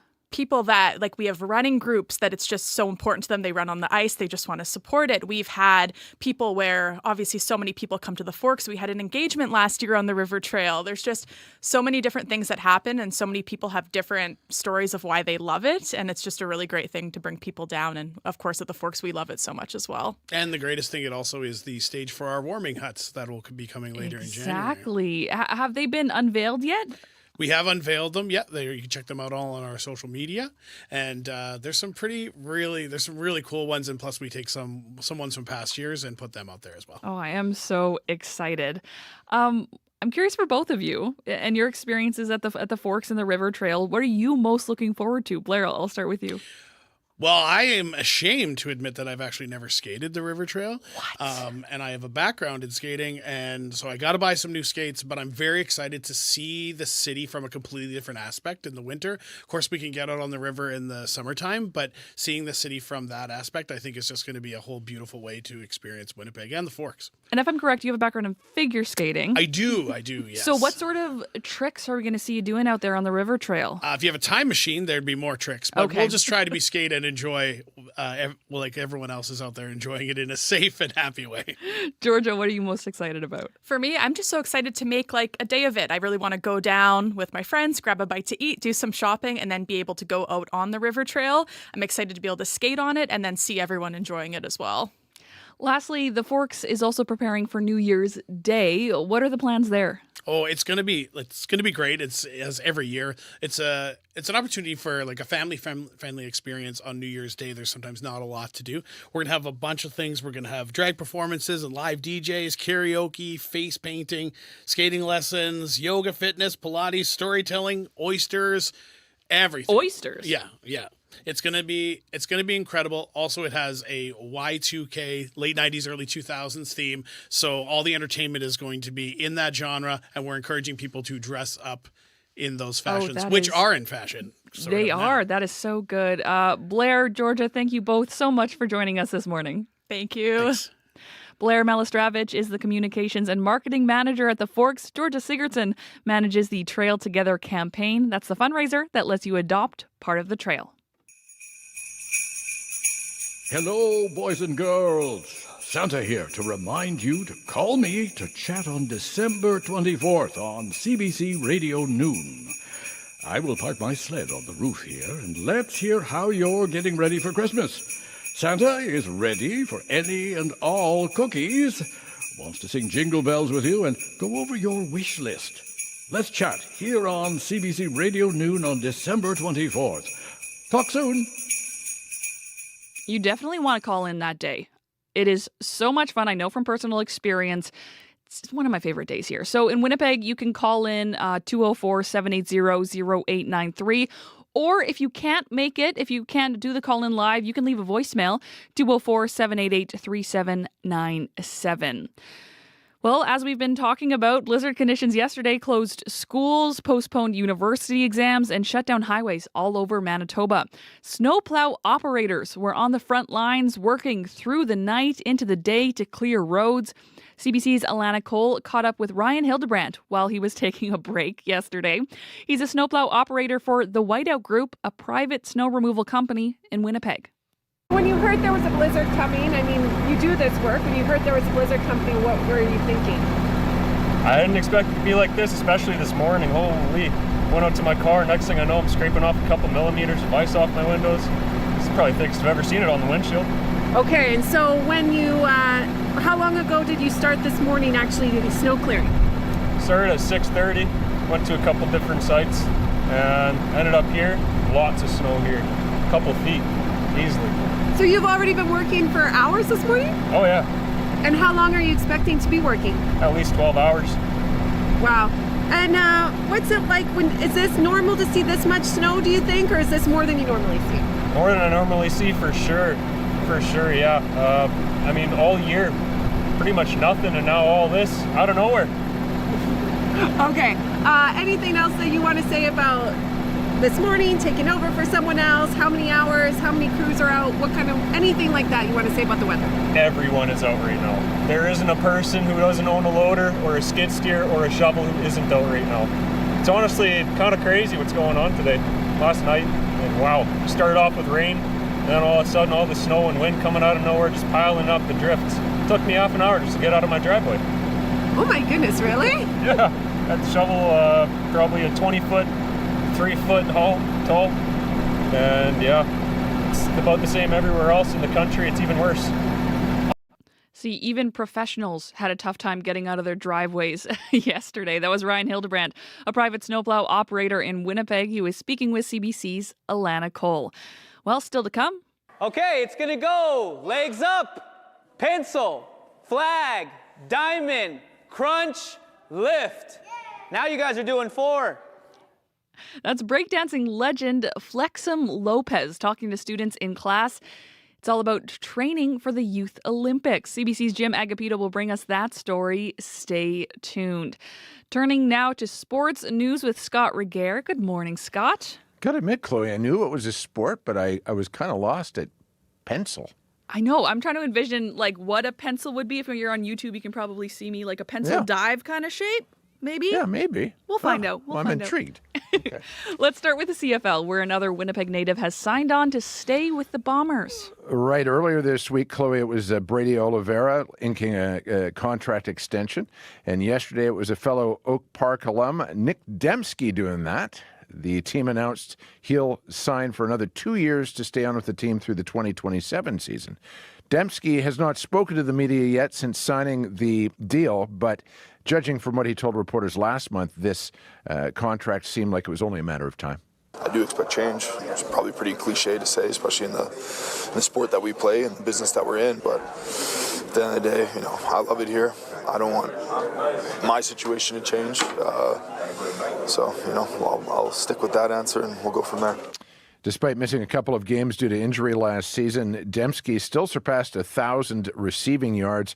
It was the third consecutive season he's done that.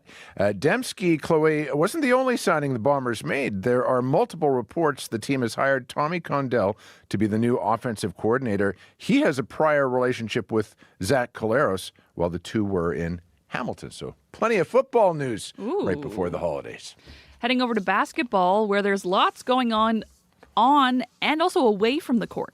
Yeah, on it, Brandon Ingram led all scorers again for the Raptors as they won their game in Milwaukee. Away from the court, Chloe, a concerning development in the WNBA. Players say they will strike if necessary if better terms cannot be worked out with the league on a new collective bargaining agreement. Players gave their union an overwhelming strike mandate yesterday, 98% of them giving it the go-ahead. Revenue sharing and salaries are the two biggest areas the sides cannot agree upon.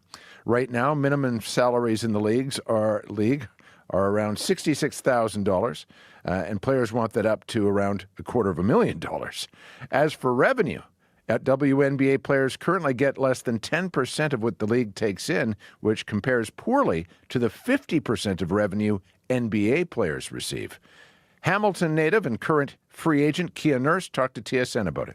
There's a lot that goes into a CBA, but the thing that we're really focusing on right now is that revenue share model, and that it makes sense for this generation of players, but also the players moving forward. We are very unified as players and wanting to get something done that makes sense for the next generations and for the generation that's playing right now. So until something comes down, the revenue system that makes sense for us, it could be long. You know, we're willing to wait it out long for what we deserve because we know that we've earned it. A strike, Chloe, could delay the WNBA expansion draft and the beginning of free agency, both set for next month. The season itself is expected to start in late April or early May, so if you're planning on buying some expansion Toronto Tempo merchandise to put under the Christmas tree this holiday, just know that it could be a while before the team itself takes the court. Let's finish with footy, where one of the sport's most important tournaments gets underway this weekend. That's Ma'muna, classic Moroccan rock music. Soccer fans are hoping, Chloe, the African Cup of Nations, to be held over the next month in the country, is a classic. Of the 24 countries involved, the hosts will be the favorites. Morocco ranked 11th in the world at the moment. With one of the planet's best defenders in Ashraf Hakimi and top goalie, Montreal-born Bono, Morocco will open up its tournament Sunday against tiny Comoros. Among other tournament favorites, there's the defending champs, Côte d'Ivoire, Mo Salah's Egypt, and Sadio Mane's Senegal. But it is tough, Chloe, to look past the side known as the Atlas Lions, especially after Morocco made it all the way to the semifinals of the last World Cup. Have an excellent weekend, Scott. Thank you. You betcha, you too. That is CBC's Scott Regehr. You're listening to Information Radio on CBC Radio 1. Just a short update on school closures and cancellations for Seven Oaks School Division. All schools are open, but all buses are canceled. We will bring you through the full list of what's changing due to this yellow blowing snow advisory. That's coming up just after your CBC local news. This is CBC News. At 7:30, we're at minus 26 degrees with cloudy skies and that blowing snow advisory in downtown Winnipeg. Good morning, I'm Matt Humphrey. We're seeing frigid temperatures in Winnipeg this morning, and we're expecting more strong wind today, but some are struggling to find a place to stay warm. Around the city, outreach teams are trying to help people without shelter.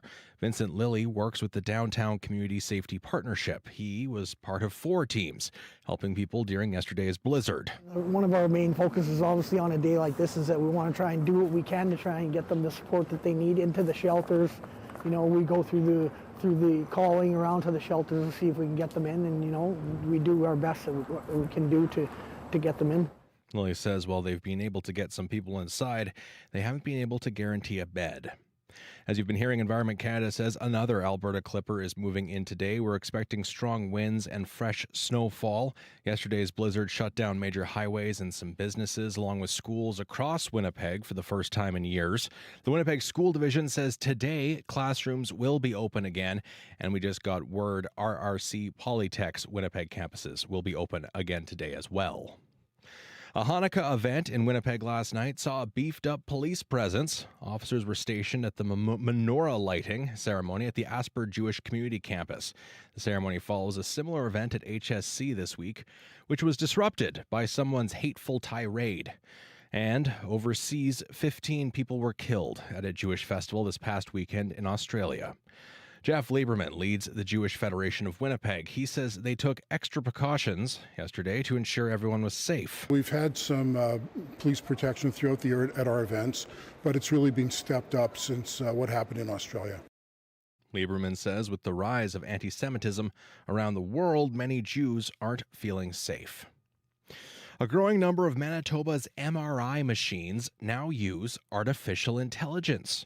Dr. Abdul Razak Socorro is the Chief Operating Officer of Provincial Diagnostic Services for Shared Health. He says they're still in the process of finalizing initial data, but the AI technology is making the machines more efficient. He says patient scans will be done faster. I am confident, without doubt, that if we continue to leverage this technology across the province, we will make a significant dent in our wait times for MRI. He says all new MRIs, like the mobile machine in the north, include AI tech, while others are getting retrofitted to use the upgraded software. Starting next month, Canada and the United States will enter into formal discussions surrounding their review of the Canada-US-Mexico trade agreement. Initial internal trade talks led by Minister Dominic LeBlanc are expected to continue as he leads the way. Prime Minister Mark Carney told the country's premiers last night he expects any talk of sectoral tariffs, including steel, aluminum, and energy, will roll into the broader CUSMA negotiation. But he left the door open to the resumption of more focused talks in those sectors. U.S. authorities say they have found the body of the suspect in last Saturday's mass shooting at Brown University. Investigators also linked the 48-year-old to the killing of an MIT professor 2 days later. Massachusetts U.S. Attorney Leah Foley says police discovered the body in a storage facility. At approximately 9 p.m., federal agents breached a storage locker in Salem, New Hampshire, in search of Claudio Neves Valente, a Portuguese national we believed shot and killed 2 Brown University students and an MIT professor in Brookline, Massachusetts. Federal agents found Neves Valente dead from a self-inflicted gunshot wound. The facility sits about 120 kilometers from Brown University's campus in Providence. Investigators are still searching for a motive in the attack, which left 2 people dead and 9 others wounded. And finally, a group of northern Manitobans has a novel idea to attract tourists, building an event space almost completely from snow and ice. Construction is underway in Flin Flon on what leaders are calling a snow lodge. Winnipeg architect Peter Hargraves is the man with the plan. He says working on past outdoor projects, including an ice hotel in Sweden, helped inspire the project. And winter is a commodity that we have. It gets cold here, and when it gets cold, you can do things like this that you can't do in other places in the world.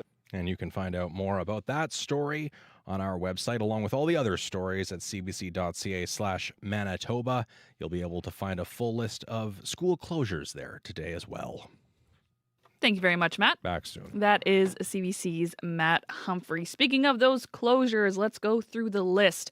All schools are closed in Rolling River School Division, Lord Selkirk School Division, Fort LaBosse, Borderland, Sunrise, Turtle Mountain, Red River Valley, Garden Valley, Western, Prairie Rose, Southwest Horizon, Lakeshore, Prairie Spirit.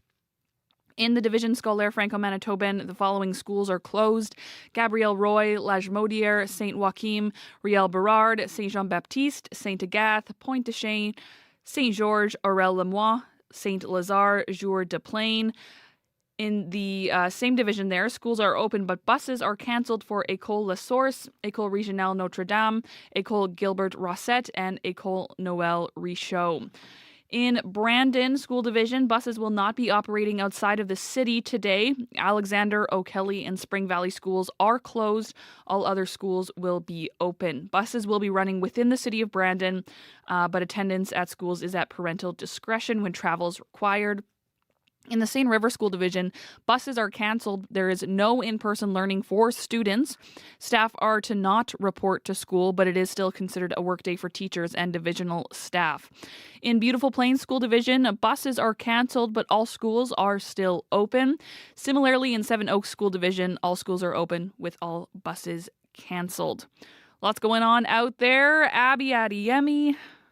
Oh, Chloe, I'll tell you, another round of Alberta Clipper is just what we have to deal with to get into the weekend, and this will be triggering that yellow blowing snow advisory we have in effect for the Red River, the Pembina Valley, the Western, the southeastern part of the province, even tracking it all the way to the Parkland regions where we will see this system come through first. We're expecting 5 to about 12 centimeters of additional snow coming over the Parklands, paired with what we already have before. And along with that, we're going to be seeing gusts of winds coming from the south, and it's going to be at a speed of about 70 kilometers. So you need to take it easy out there. These winds are going to be creating near zero visibility and very hard travel conditions through tonight, though the system sweeps in around the noon period. But take it easy as you go home tonight.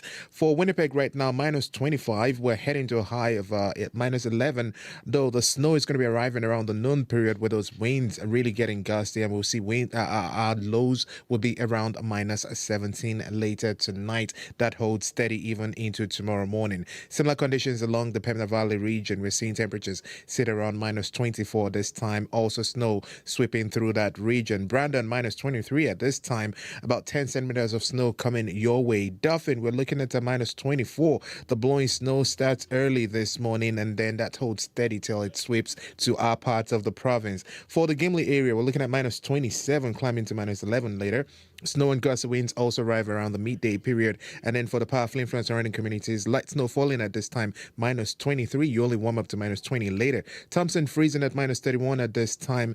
Flores would hang out with you. Your highs would get to about minus 23. While for Churchill, you are at minus 32 at this time, expecting a mix of sun and clouds, but that will not warm things up. It feels like minus 47 out there, so you need to take it easy. It's dangerous out there. Winnipeg right now, minus 25. Thank you so much, Abby. Thank you. Corey Funk, show director, is back with a look at the commute. Yeah, lots going on out there on the roads, especially here in Winnipeg. Abinogi Mikna at Waverley, there's a stalled vehicle blocking the westbound middle lane, so maybe some delays there this morning. As well, got calls about a few stuck buses, which may be throwing off some folks' commute. Earlier, in about just over an hour and a half or so ago, may still be an issue. We'd love to get an update on it. Heard about a bus blocking the entirety of westbound Wellington between Barrie and King Edward. So if folks are heading to the airport this morning, that may disrupt your commute if that in fact is still there. As well, heard about a stuck bus northbound Notre Dame just past Portage there in the far right lane, so keep left to get around that. Thanks to Mark for that call. As well, got a bunch of calls about a stopped car right smack dab in the middle of Cumberland and Sherbrooke, slowing things down through that intersection as well this morning. So look out for that. Thanks to Pam and Julie and Jamie who called about that. Would love to get updates on this. So far, highways, there's no closed highways this morning, but of course, highway conditions, you can guess by all the school closures and bus cancellations that they're not great. So if you don't need to go on the highways, you may want to still avoid them. But if you do see anything going on out there, you want to give me an update on 204-788-3093. Thank you very much, Corey. Thank you very much. The time is 7:40. You are listening to Information Radio on CBC Radio 1. I'm Chloe Friesen. Winnipeg breakdancing pioneer Xavier Flexum Lopez teaches breaking at the Graffiti Art Gallery in Winnipeg. His school is called MBA. It stands for the Manitoba Breaking Alliance. As a former world breaking champion, many consider Lopez one of the best to ever compete in the sport. Now he has a big dream for his students. He told CBC's Jim Agapito about it during one of his classes. And spin down.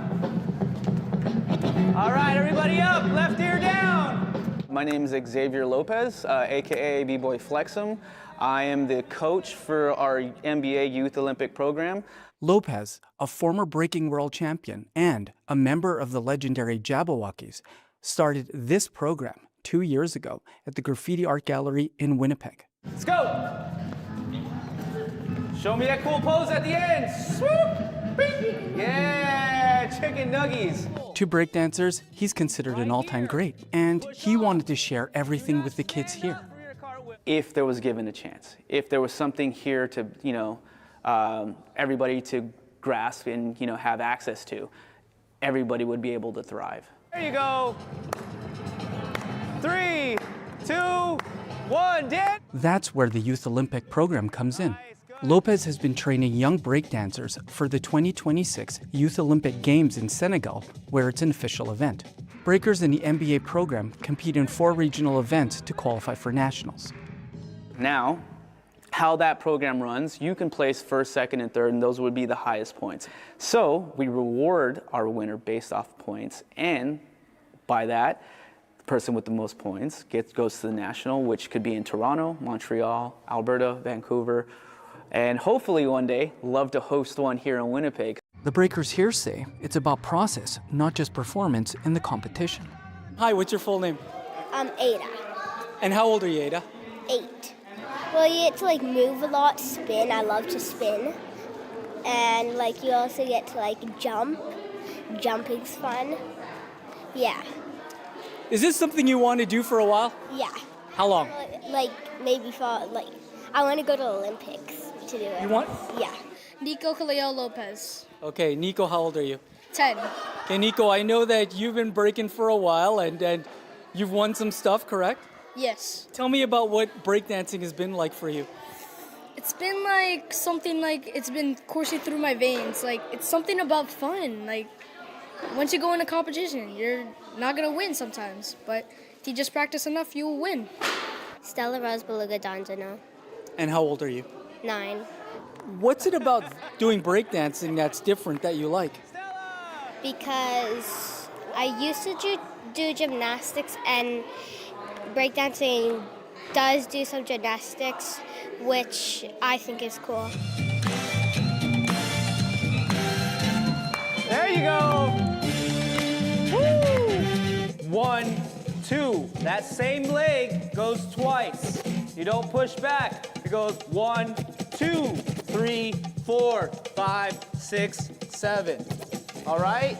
Oh my gosh, if to have one of my students just make the team, I think honestly it would be the world. I mean, it's just a dream come true. But to see some of them that are really taking this really to the next level on their own, without any pressure from anybody, parents or including their coach, but to see them just make the team or even get to qualify against another province's best dancers and perhaps beat them, that right there, knowing how that feels as a young dancer when I was, that would mean the world to them. Just seeing them happy is enough for me. The final NBA Youth Qualifier is on December 20th at the Graffiti Art Gallery. Jim Agapito, CBC News, Winnipeg. 3, 1, 2, 3. CBC's Jim Agapito at the Graffiti Art Gallery in Winnipeg.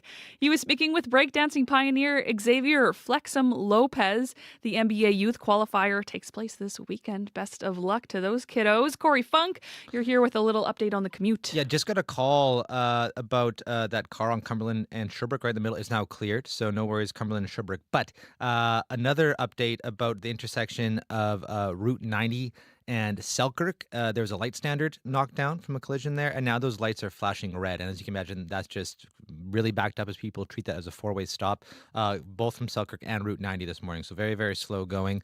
If you do see anything else going on out there, you can give me a call on the CBC commuter line, 204-788-3093. Ho, ho, ho! Santa here with an invitation to call me on Radio Noon. The reindeer and I will swing by on December 24th to take your calls. Boys and girls, let me know if you're ready for Christmas. Baking cookies, creating decorations, putting them on the tree, and have your wish list ready. That's December 24th on CBC Radio Noon. Yeah, we've got the roof here at CBC Manitoba all prepared for those reindeers and Santa's sleigh. It's a very exciting day here. If you want to call Radio Noon for that call in 204-780-0893. You can also leave Santa a voicemail, 204-788-3797. The time is 7:46. You're listening to Information Radio. I'm Chloe Friesen. I'm joined by Winnipeg Mayor Scott Gillingham. He's here for his monthly interview. Good morning. Good morning. Thanks for having me. So we've been talking about it all day yesterday. Even today, we've got another Alberta Clipper coming. Winnipeg got walloped by this blizzard. What's the latest on the cleanup? We really did. So kudos to our snow clearing crews. They've been working very hard around the clock.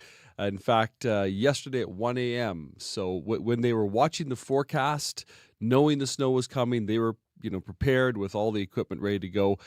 One of the troubles yesterday was the wind. And so our crews would go through the streets, clear it, the wind would blow, drift things back in, and so they cleared again. I will let everyone know that there is a residential plow that's being planned for Sunday morning, or starting Sunday morning. Everybody should, if you've got a smartphone, download the app, Know Your Zone. It'll really help you to know when and where the plows are coming in your residential street. And, of course, listen to CBC, as I know that, Chloe, you and others will be giving updates. I got the update on my phone, I think, just yesterday. There we go. Saying that it was coming. A lot of clearing. Plows had to go through multiple times because of those drifts. How does that impact our snow clearing budget for the rest of the winter? Well, of course, every time the plows are out, we're spending money. But one of the things I want to give credit to Councillor Jeff Berwadi, he's our finance chair. When I appointed him finance chair a few years ago, one of the first things he said is we need to increase our snow clearing budget. And so what we have done as a city is we have increased the snow clearing budget by $15 million since 2022. It's gone up another $4 million this year. So now it now is at $50 million. So we've increased our snow clearing budget to better reflect the reality of the cost that we incur to clear snow. So there is some money left if we get hit with another storm. Yes, there is. But what's important to note too is we don't. We'll go through our snow clearing budget. We'll overspend, as it were. We clear according to our snow policy. We don't clear according to budget. If the roads and sidewalks need to be cleared, we clear them. Mayor Gillingham, let's talk about encampments. This weather is, of course, hard for everyone, but especially for people living on the street. What is the city doing to keep those folks safe? Well, I know earlier this week, I think you had Greg McPherson and Lisa from our fire paramedic team here. You were talking to them. So the city of Winnipeg is working with our outreach providers. We fund outreach providers, Main Street Project right now. We also provide a building to St. Boniface Street Link. So we work with those providers to assist residents. And it's really about striking a balanced approach. We want to get people out of encampments into long-term housing. We're full partners with the province on the Your Way Home strategy, but at the same time, we need to make sure that our parks and playgrounds are available for families and for the public as well. So it's about striking that balanced approach. And as I said, we work with our outreach providers to try to get people housing. Certainly long-term housing is the goal, but even if temporary shelter housing is what we'll work with them on as well. I want to talk about the word housing. A lot of us were under the impression that people from encampments would be moved to housing, something more stable, more long-term. But we understand many people are instead being offered space in a shelter. We've heard that from some of the community partners like Main Street Project, like the West Central Women's Resource Center. People living in encampments have told us they choose an encampment because they don't want to go to a shelter.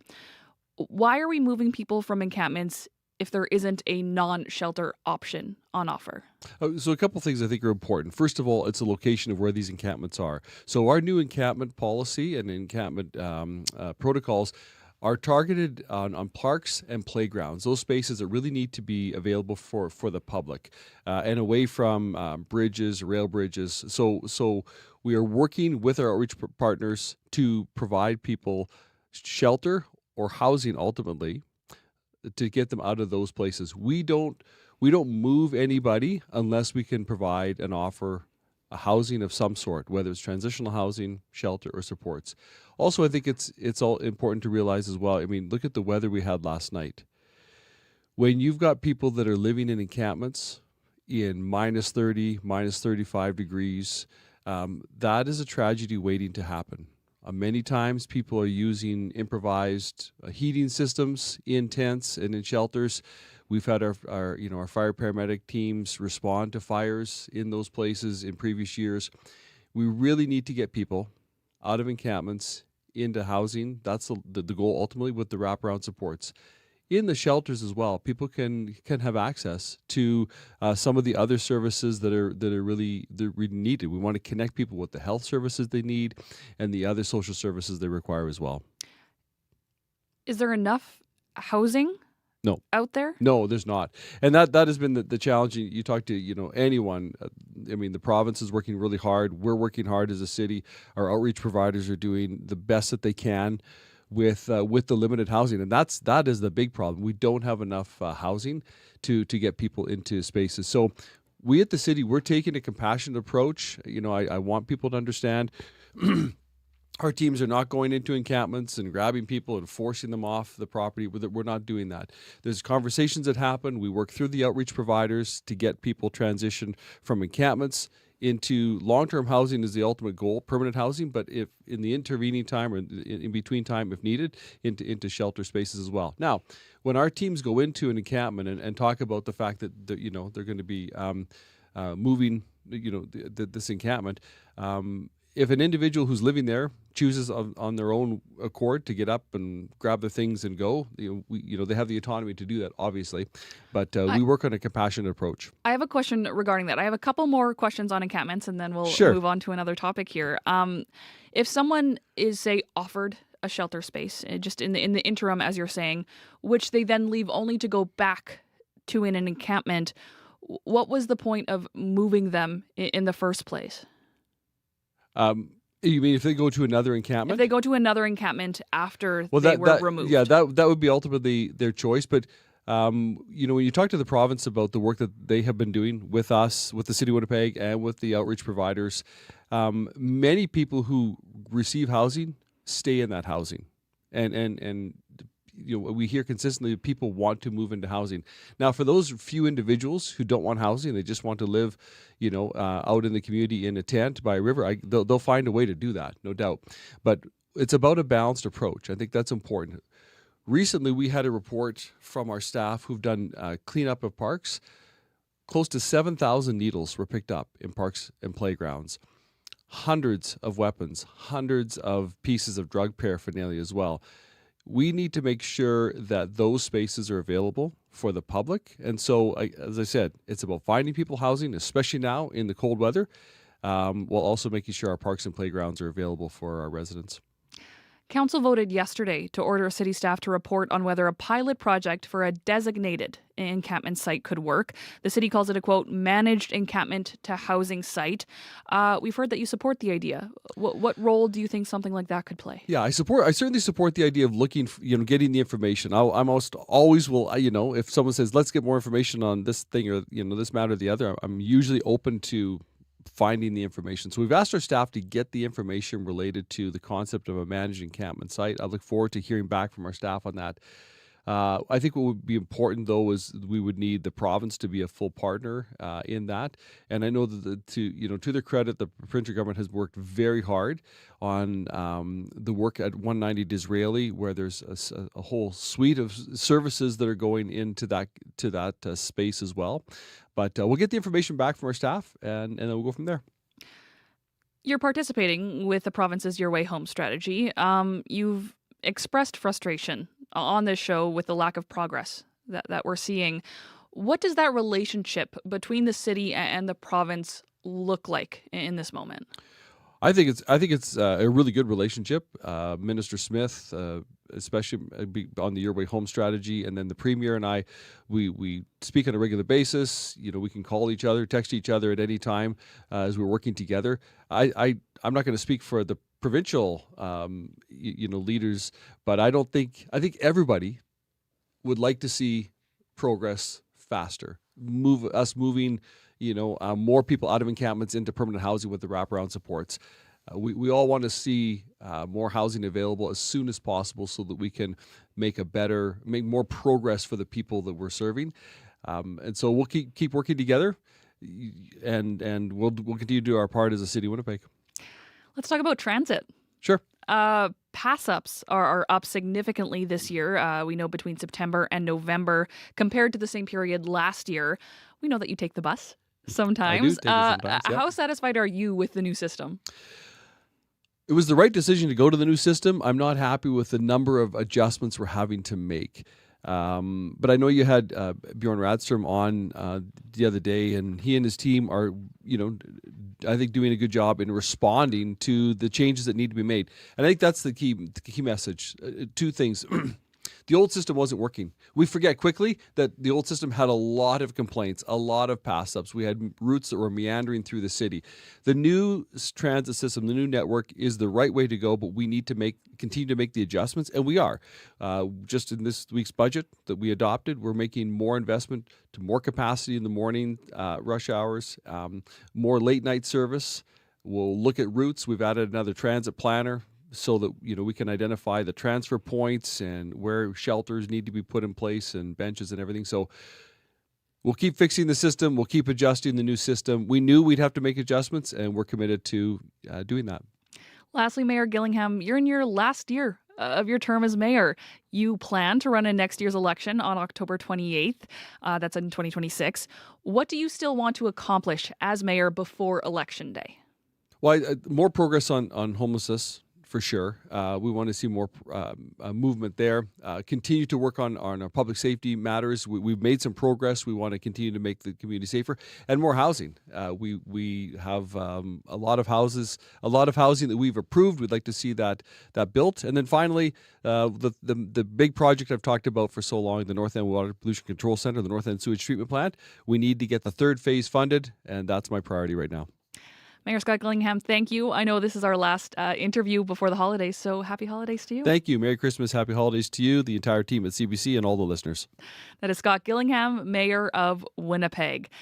CBC's Matt Humphrey is here with news headlines. Lots in the news this morning. It's another snow day for students at dozens of schools in southern Manitoba as more weather alerts are issued. One day after a blizzard, we are expecting another Alberta clipper today, bringing more blowing wind. We could see some fresh snow as well. You can see a full list of school closures at cbc.ca/Manitoba. Chloe has also been acquitting herself with aplomb, going through all of those various. You have quite the list in front of you. Sure. Winnipeg School Division's open. I'm not going to read all of them, but I'm just like the sound of my list. Do you want to hear there that? It is. Go ahead.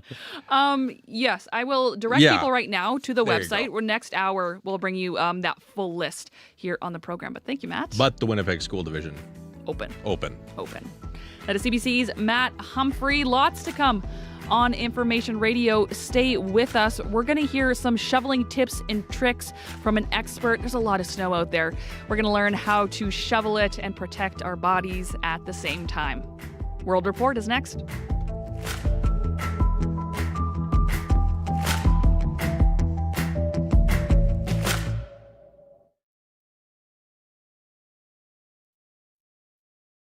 Today on Q. A chicken. I'm Talia Schlanger in for Tom Power. The actor Will Arnett is known for playing comedic roles like Job Bluth on the TV show Arrested Development, but his original dream was to become a dramatic actor. He'll tell you about coming full circle with his new movie. Q, this morning at 10:30 in Newfoundland, and on the CBC Listen app, or wherever you get your podcasts. The CBC News is next. Coming up in half an hour, it's The Current with Matt Galloway. New albums from Olivia Dean, Justin Bieber, and Lily Allen, Bad Bunny 2, a whole lot more. It's been a heck of a year in music. We'll hear from Shad and Talia Schlanger about their picks for the best music of the year coming up on The Current. This is World Report. Good morning, I'm John Northcott. There is a new and growing nationalist club in this country. It's called Second Sons Canada. On its face, the club is focused on Canadian history, celebrating veterans and encouraging fitness. But that public image obscures its leaders' radical beliefs. Christian Poslang and our visual investigations team have been digging into the group. Race war is here. Second Sons Vice President Alex Vrend says racial conflict is underway in Canada. You may have seen Second Sons marching in the streets, masked, in Niagara, London, Ottawa, or Regina. The group pitches itself as a men's nationalist club, revering Canadian history and tradition. But Vrend says the group welcomes neo-Nazis in its ranks. We do have National Socialist members. CBC's visual investigations team dug through hundreds of hours of audio and video from personal live streams published by the group's leaders to see what it really represents. Among the hundreds of instances of violent rhetoric, anti-Semitism, and racial slurs, one key idea they push: remigration. An innocuous term that hides its violent intent.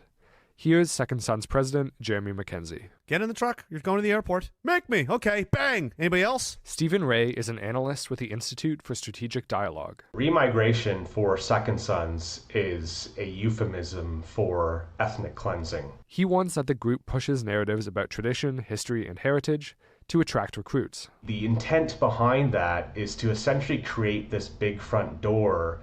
All the while, behind the scenes, the leaders of the group want to actually indoctrinate these people into a more extremist worldview and more hardcore way of thinking. Second Sons was only founded in 2024, but it's grown rapidly since then. They say over 2,000 people have applied, with chapters across the country. Christian Poslang, CBC News, Toronto. To learn more about Second Sons Canada, read the full story from CBC's Visual Investigations team. Go to cbcnews.ca. The European Union is giving a €90 billion loan to Ukraine. Here is European Commission President Ursula von der Leyen. We made it. We have secured an agreement that we can deliver on the financing needs for Ukraine for the next 2 years. The money will be used to fund Ukraine's defense against the Russian invasion. It was going to be secured against frozen Russian assets in the EU worth an estimated 210 billion euros, but member countries couldn't agree on that. So instead, 24 EU member states are liable for this zero-interest loan. Hungarian Prime Minister Viktor Orban says that is a bad idea. It looks like a loan, but of course the Ukrainians will never be able to pay it back. And those who are behind that loan will take the responsibility and the financial consequences of that. Hungary, Slovakia, and the Czech Republic, while they say they're prepared to let the deal go ahead, but only as long as it does not impact them financially. U.S. authorities say they've found the body of the suspect in last Saturday's mass shooting at Brown University. Investigators also link the 48-year-old to the killing of an MIT professor 2 days later. Massachusetts U.S. Attorney Leah Foley says that police discovered the body of the suspect in a storage facility. At approximately 9 p.m., federal agents breached a storage locker in Salem, New Hampshire, in search of Claudio Neves Valente, a Portuguese national we believed shot and killed 2 Brown University students and an MIT professor in Brookline, Massachusetts. Federal agents found Neves Valente dead from a self-inflicted gunshot wound. That facility sits about 120 kilometers from the Brown University campus in Providence. Police traced Neves Valente's rental car to the site, and while he attended the school as a grad student in the year 2000, officials say he had no current ties to the university. Investigators are still searching for a motive in the attack that left 2 people dead and 9 others wounded. Today is the deadline for the U.S. Department of Justice to release its files on the late convicted sex offender Jeffrey Epstein. Years of criminal investigations have amassed a vast amount of documents and other evidence. The release could have big implications for the Trump administration. Willie Lowry is in our Washington bureau. Willie, what are we expecting? Jeffrey Epstein killed himself while in custody in 2019, but his life, social network, and crimes have continued to occupy an outsized space in the American consciousness. Last month, Congress voted in favor of the Epstein Files Transparency Act, despite pressure from President Trump to vote against it. Trump ultimately signed that bill into law. Republican Representative Thomas Massie played a key role in pushing the bill through Congress. He expects there to be roughly 20 names released in documents of people who are accused of committing crimes. If we get a large production and it does not contain a single name of any male who's accused of a sex crime or sex trafficking or rape or any of these things, then we know they haven't produced all the documents. It's that simple. Many of Epstein's victims campaigned tirelessly for the release of these documents. Canadian Charlene Rochard says she hopes they're not too redacted. I'm feeling really nervous. I don't know what to expect. We don't know if they're going to actually drop all the files or if there's going to be some files that are missing that we know that should be there. And Willie, this could potentially have political implications as well. Absolutely, it could. It already has. President Trump has really lost a lot of support among the MAGA base. And you have to remember that Marjorie Taylor Greene, once Trump's biggest supporter, essentially broke from him over these Epstein files. And the way forward could create an even bigger schism. At the end of the day, though, we just don't know what these files are going to contain. Willie Lowry in our Washington bureau. Thanks, Willie. My pleasure. To Australia, where the country is launching its biggest gun buyback program in almost 30 years. The move is in response to Sunday's mass shooting at Bondi Beach that killed 15 people. The CBC's Georgie Smythe has more from Sydney.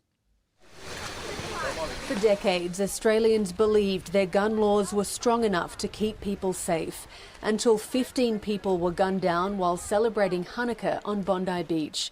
The Australian government will now provide funding to buy back guns from the public.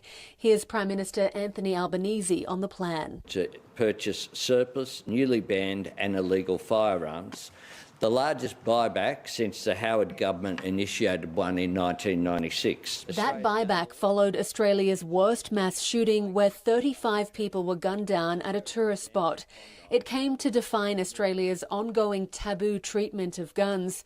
Cracking down on access makes sense to people like Kate Chalker. Having lived in Canada, living next door to the US, it is one of those things when you see the stats coming out of the US every other day. I'm so incredibly grateful for that piece of Howard's legacy. Reese Caradwin agrees access should be more limited. I mean, for me, I don't really think having guns is necessary unless you're sourcing food for yourself. Like if you're going hunting, you get yourself food. Otherwise, why, bro? The reforms come on the heels of proposed new federal laws to crack down on hate speech, as well as state laws to restrict the types of guns people can own, as the tragedy at Bondi forces a policy catch-up for governments. Georgie Smythe, CBC News, Sydney. Content creators are celebrating a new deal that will keep TikTok operating in the United States. It was reported last night just as users were hitting the red carpet for the TikTok Awards in Hollywood. It's for them to find any way to keep it as great, and I hope that they can keep the integrity of what the app initially was. Even if we was to go to a different platform, the community that's been built on TikTok, anywhere was going to be strong. I love to see free speech alive and well and being protected, especially for the younger generation. The U.S. Congress has raised national security concerns about TikTok. It says China could access sensitive user location and browsing data for espionage purposes, or the algorithm could be manipulated to spread propaganda or misinformation. Anis Hadari reports. The U.S. side of TikTok will see control sold and transferred to American investors by January 22nd. That deal is now signed, according to a memo seen by both the Associated Press and Reuters. Reports indicate that memo says both TikTok and ByteDance, the video app's parent company, have agreed that a little under half of a new joint venture will be owned by 3 U.S. companies: MGX, Silver Lake, and Oracle. That's a tech company controlled by Trump ally Larry Ellison. Just under 20% of this new TikTok company will stick with the current owner, China-based ByteDance. The TikTok app had been banned during the Biden administration over national security concerns tied to Chinese ownership. The first Trump administration had expressed similar concerns, but this time around, Trump kept postponing cutting off the app. Under this deal, reports say the algorithm, that's the program that controls what people see on TikTok, will be reconfigured based on U.S. data. Anis Hadari, CBC News, Calgary. And that is the latest national and international news from World Report. News anytime, our website, cbcnews.ca. This is CBC News.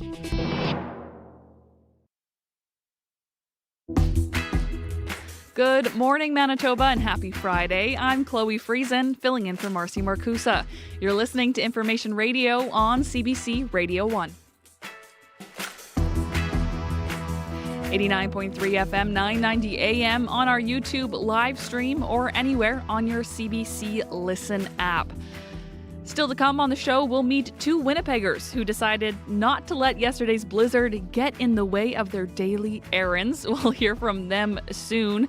As well, if you're staring out your window this morning at the place where your driveway or sidewalk used to be, thinking you should get out there and start shoveling, well, we want you to wait. We have some tips and tricks for staying safe and healthy out there as you are shoveling snow. Stay with us.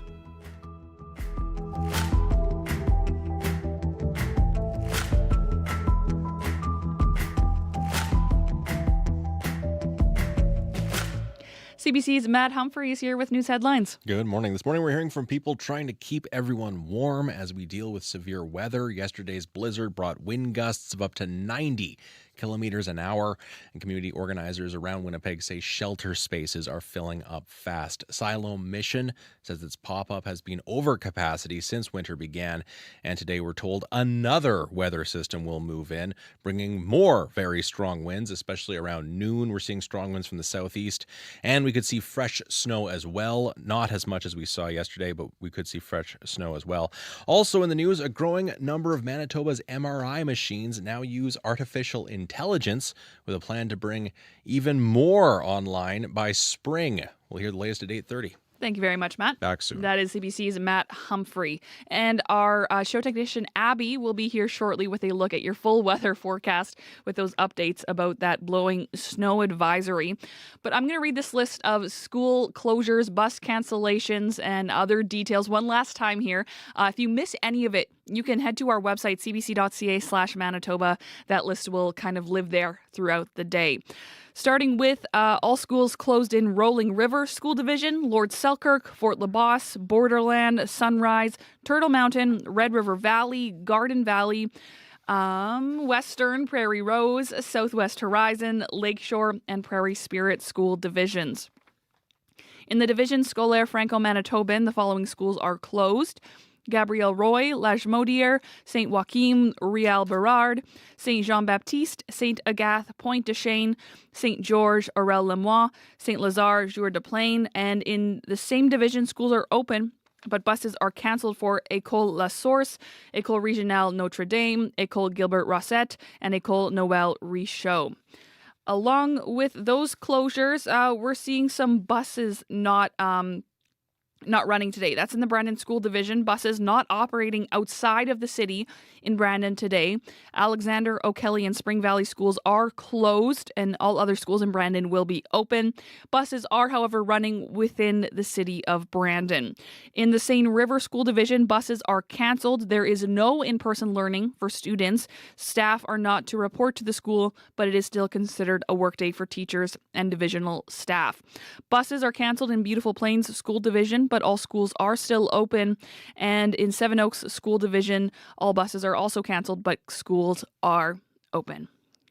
Abby Adiemi, you have some more details on why these schools and buses might not be running. Blame it on the clipper coming from Alberta. It's going to be bringing heavy snow and gusty winds to the southern part of the province. We're tracking about additional 5 to 12 centimeters of fresh snow hitting this part of the province due to that system moving in. And we will feel the impact more in the Parkland region, where most regions will get about 5, but the Parkland region should be expecting about 12 centimeters of fresh snow and powerful gusts that will be reaching about 70 kilometers an hour, really creating a near zero visibility in most of the areas. We're already seeing that snow try to come into the Dauphin area at this time. Winnipeg currently minus 25, partly cloudy outside. Conditions will change fast as we approach that noon period with the snow coming in, and that will be coming with some very windy conditions. So be prepared for that. Your commute home later in the day might just be adventurous with the blowing snow in open areas. But the wind chill is something you should also take into consideration. It's going to be feeling like minus 38 later, and there's a risk of frostbite in place. So across board, that blowing snow advisory is in effect up to 12 centimeters, about 70 kilometers gust, creating near zero visibility. While up north, frigid story around the powerful influence Thompson, Churchill, and I'm just my hearts are with thoughts with the people, the folks in Churchill this morning with that wind chill close to minus 50. So you need to take it easy out there. Though tonight the snow tapers off in the south. We'll see lows around minus 17, but the entire province still remains under that serious wind chill that would take us into a sunnier Saturday. Winnipeg right now, minus 25 in some areas, minus 26 in some areas. Thank you, Abby. Thank you. We're also just hearing that the Interlake School Division is also canceled today. Good morning to Darren Morash, our YouTube producer, Corey Funk, our show director. Yes, a few things to keep an eye out for on the commute this morning. At the intersection of Route 90 and Selkirk, those lights are flashing red right now. There was a knockdown light standard that's caused that. So as you can imagine, that's some pretty big backups there. As well heard earlier, still not sure if it's a problem, but if it is, you're going to want to avoid it. Heard about a bus blocking the entirety of westbound Wellington between Barrie and King Edward, making things quite slow, as you can imagine, in that area. That may be cleared. We'd love to get an update on that. Other than that, though, all the highways are still open, but obviously less than ideal driving conditions out on the highways across southern Manitoba this morning.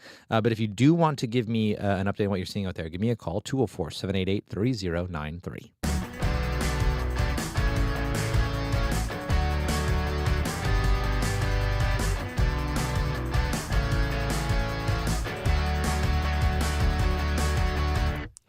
And despite that snow and wind, Winnipeggers still braved the outdoors yesterday. CBC's Alana Cole spoke to two of them.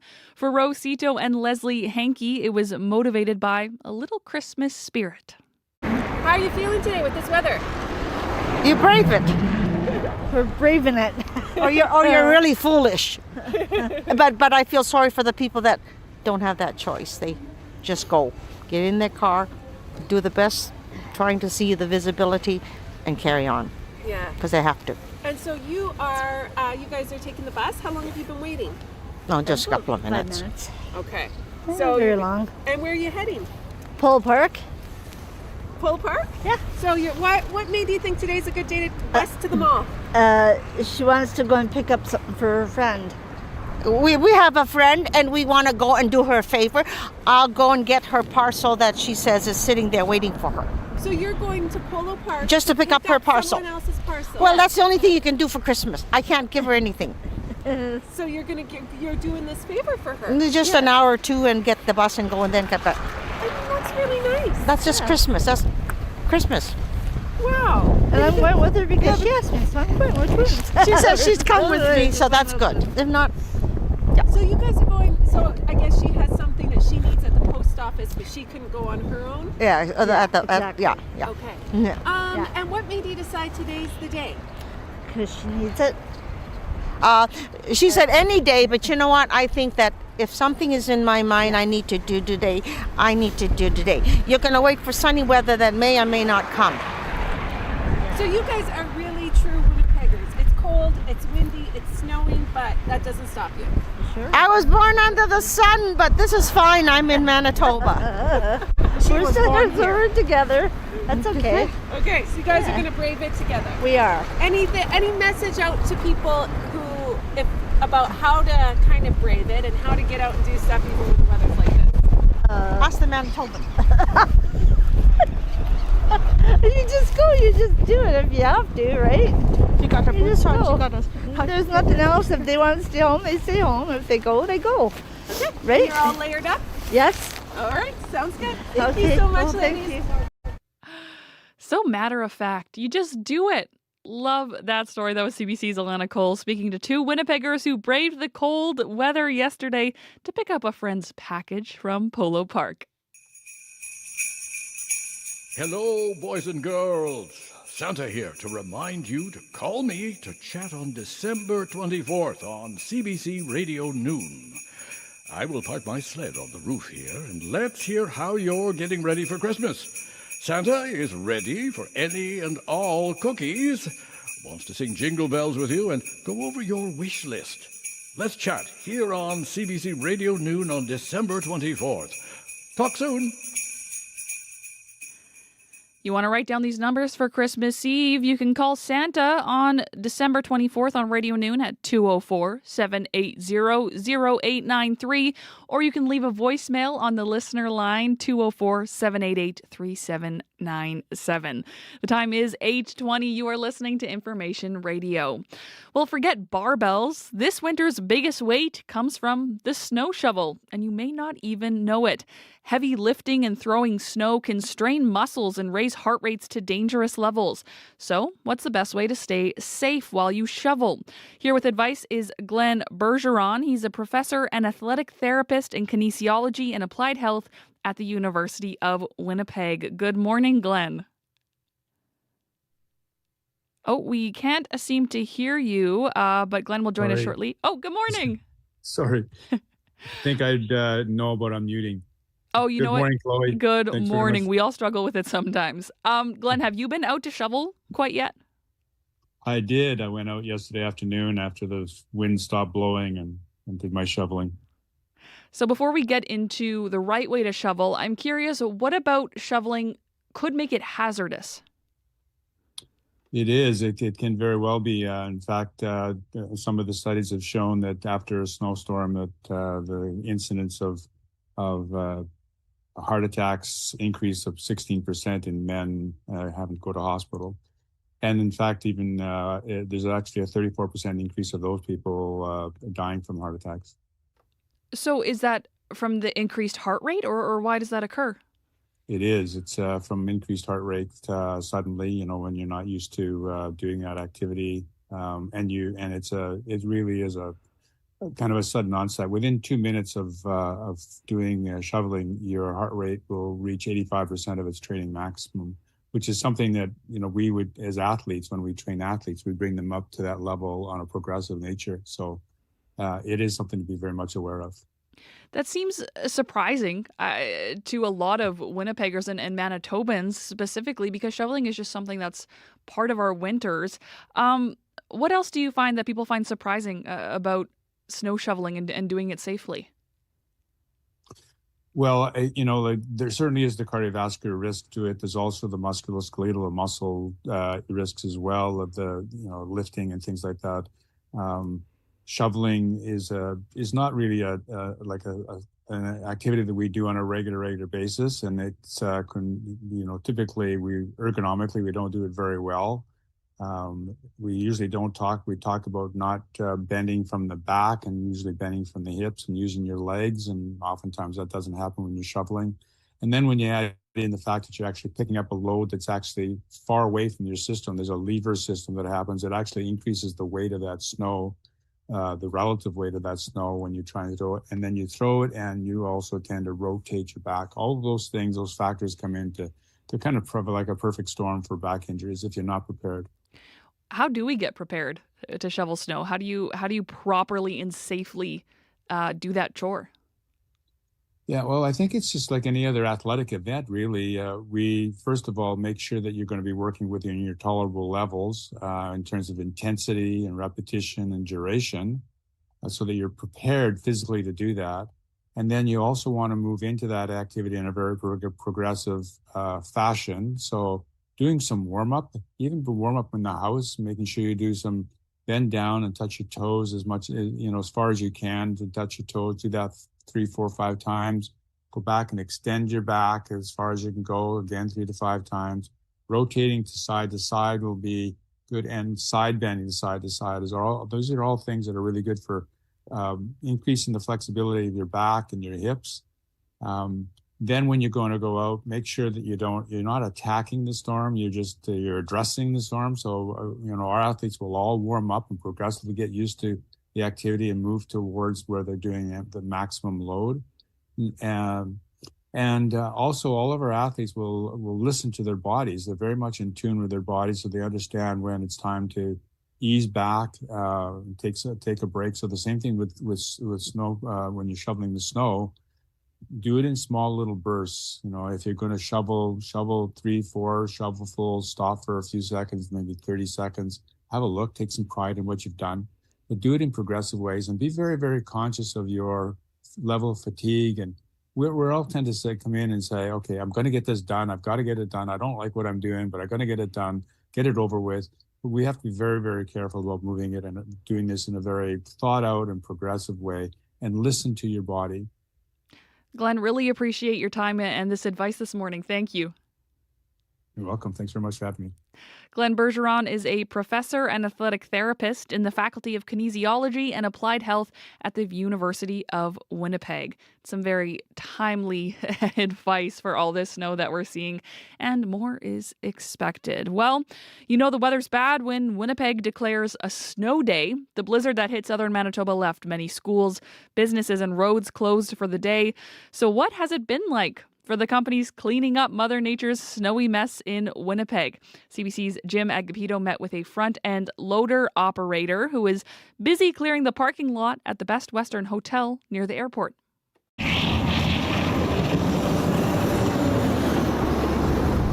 My name is Eric Cook, and I work for a yard or two. It's a family-owned company, and we're here just pushing snow in beautiful Winnipeg. Okay, Eric, you're in the middle of clearing right now. I'm wondering, this blizzard just hit. What does a typical shift look like for you and your crew during a time like this? Well, a lot of it, sometimes it is waiting. So last night we were waiting for the snow to come because it didn't seem like it was going to come. It was a lot of ice. And then finally it was like, okay, let's go. Got the guys going. So our guys actually started last night at midnight. Our crews go out at night. They'll push kind of for the 10, 12 hours, and then we have a day shift that comes in, and then we just rotate. Some of the machines don't shut off for 24, 48 hours sometimes, with different operators cycling through. How many people do you have working for you today? So right now we have about 5 guys working right now in equipment, and then we've got another crew of 3 shovelers going around to different properties, and that's for today. And then tonight we're going to have another 6 or 7 guys going out as well. So yeah, so the guys show up to our site, whatever it is across the city here. They'll show up to site. They'll start pushing the snow. There'll be designated snow piles on site from wherever the different companies decide they want us to pile it. They'll go around, clean the whole property up, push everything into that pile, and then we have a sanding truck that comes through to sand the parking lot after. What's been the biggest challenge for you today? The biggest challenge today, for sure, has just been trying to get from place to place. The biggest issue is that there's a lot of snow, so we've got to clean the snow at each location, and everybody wants that service. And us, as well as I know all the other snow companies in the city, are doing our best to get everybody. It's just being able to have people a little bit of patience on the roads and let us get to where we need to be. How do you decide when it's not safe for the crews to be out? That's the thing. We have a responsibility to the properties and to people to make sure that it's open and safe and people can get to where they need to go. So for us, it's getting to work safely, but then we've got to be here to be able to open things up for people. So what's the one thing that residents can do right now that would help you as crews to finish your work safer or faster? I think the 2 biggest things people could do would be, one, if you can work from home or you can stay at home and you can afford to do that, I would say stay at home. Don't go shopping, don't do anything. Just stay off the roads. And the second thing would be, give us space to work and give us time to work. That's it, because we're always working against the clock. And so if we give us time and you give us space, the job will get done 100%.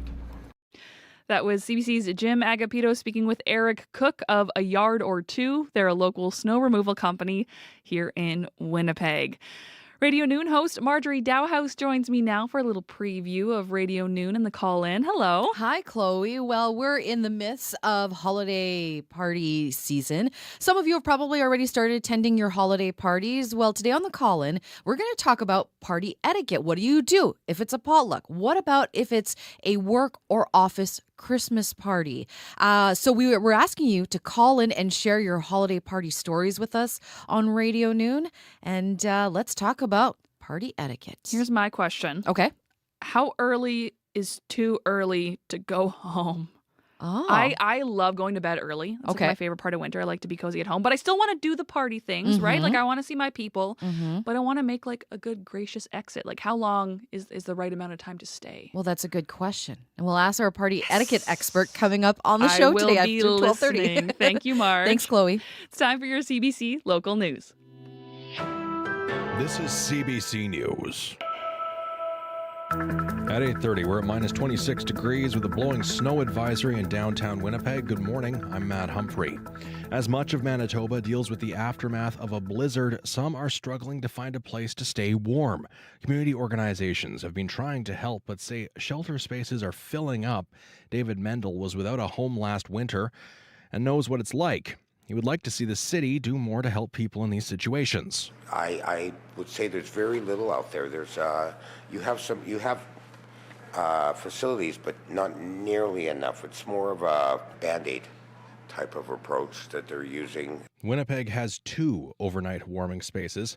Silo Mission says its pop-up has been over capacity since winter began, and they're seeing well over 200 people on some nights. Today, we're expecting another weather system to bring very strong winds and more fresh snow, but not as much snow as we saw yesterday. The Winnipeg School District says classrooms are open today, but we are seeing a number of closures in other districts. For a full list, head to cbc.ca/Manitoba. A Hanukkah event in Winnipeg last night saw a beefed-up police presence. Police were stationed at the menorah lighting ceremony yesterday at the Asper Jewish Community Campus. The ceremony follows a similar event at HSC earlier this week, which was disrupted by someone's hateful tirade. And also 15 people were killed at a Jewish festival this past weekend in Australia. Some left the lighting last night feeling stronger, like Rachamin Enoch Code, who says it was important for him to see Jews celebrating despite all the hurt. Especially after the incident massacre in Bondi in Sydney, Australia, just to be around everyone, like the Jewish resilience is very powerful, to be with your community, to feel that power. Enoch Code says Jews are often described as the largest family in the world, so when the community is attacked anywhere on Earth, everyone feels it. Cancer Care Manitoba is getting ready to launch a new scheduling tool for chemotherapy treatments, and it's using artificial intelligence. Ken Borse hopes the platform will allow staff to spend more time with patients and help get more patients in for treatment faster. Borse helped get the project started when he was Vice President of Clinical Operations and Chief Nursing Officer at Cancer Care. We want our staff to do the best thing that they do, which is being in front of their patients and providing that care in front of the patient, not in front of scheduling, not in front of the computer, not in front of a piece of paper. So AI, the tool, the AI platform that we are implementing really augments that, the staff, the talents that we have from within. Borse says the goal is to have the AI platform operational next year. He says it uses Cancer Care's procedures, policies, and protocols and doesn't replace critical thinking or clinical judgment. In international news, the European Union is lending Ukraine 90 billion euros, the equivalent of $145 billion Canadian. Instead of using frozen Russian assets, as some had hoped, the EU is borrowing against its own budget. Ukraine would not have to pay back the money until it gets reparations from Russia. Hungarian President Viktor Orban is calling the loan, quote, lost money. His country, plus Slovakia and the Czech Republic, have opted out of the plan. And finally, get your toques, mitts, and skates ready. The Forks Upper Trails are opening tonight, meaning you can soon skate on trails near shops at the Exchange and around the Port Rink. Blair Malistravich is the communications and marketing manager. He says while the upper trails are opening, it's unclear when the Nestawaya River Trail will open. We're very optimistic that everything will be up and open tonight. It'll be the upper trails as well as the CN stage rink. Bit of a moving target for us is when the river trails will be open. We want to make sure everything is safe. We have heard that it should be happening before the new year, which would be very close to the earliest it's ever opened. People can adopt a part of the trail for a small donation. Organizers say community support for the Nestawaya River Trail is critical. And finally, the clock is ticking for the Trump administration. By midnight tonight, Attorney General Pam Bondi is legally required to release a massive archive of files on the late Jeffrey Epstein. After months of delays and a near unanimous vote in Congress, the Department of Justice must now make over 300 gigabytes of data public. The move follows a week of mounting pressure, with new photos showing Epstein alongside some of the world's most powerful figures. Victims say they're bracing for the truth, while critics watch for any signs of a potential final hour cover-up. And that's your CBC News from Winnipeg. Thank you very much, Matt. Thanks for the morning, Chloe. Thank you. Have a great weekend. Back soon. That is CBC's Matt Humphrey. And a big thank you to the entire team here at CBC Manitoba who puts these shows together. Corey Funk, Abby Adeyemi, Sierra Sanders, Chidi Akuma, May McKillop, Marshall Hodgins, Jennifer Dosso, Dylan Longhurst, Kyla Silva, Tony de Guzman, Sophia Peralta Barone, NRCA reporters, current affair reporter Shanley Vidal, Jim Agapito. Thanks to our hosts, Nadia Kidwai, Marjorie Dowhouse, Faith Fundal, and guest host this week, Julie Buckingham. From our news team, thank you to Heather Wells, Matt Humphrey, Joni Nicolou, and Megan Ketchinson. Our YouTube producer is Darren Morash. Nelly Gonzalez is our show's producer, and Leif Larson is a senior producer of audio. Corey Funk, one last look at your traffic. Northbound St. Anne's approaching Niagara. There's a stop vehicle blocking that northbound curb lane, so keep left to get around that. As well, Route 90 and Selkirk, the lights are flashing red because of a downed light standard there, causing some pretty big backups, so folks treat that as a four-way stop. Thank you very much, Abby Adiemi. The Alberta Clipper will definitely be bringing more snow our way and heavy winds to the south. The north still stays frigid. We're looking at temperatures between minus 21 and minus 27 at this time. Expect that snow to arrive around the noon period. The Dauphin area should get about additional 12 centimeters, while down south here, Winnipeg, we should see additional 5 centimeters of snow. Thank you so much, Abby. Thank you. I'm Chloe Friesen. It was an absolute pleasure spending the mornings with you this week here on Information Radio. Thank you so much for joining us. Marcy Marcusa will be back in the host seat next week. Thanks for listening. The Current is next.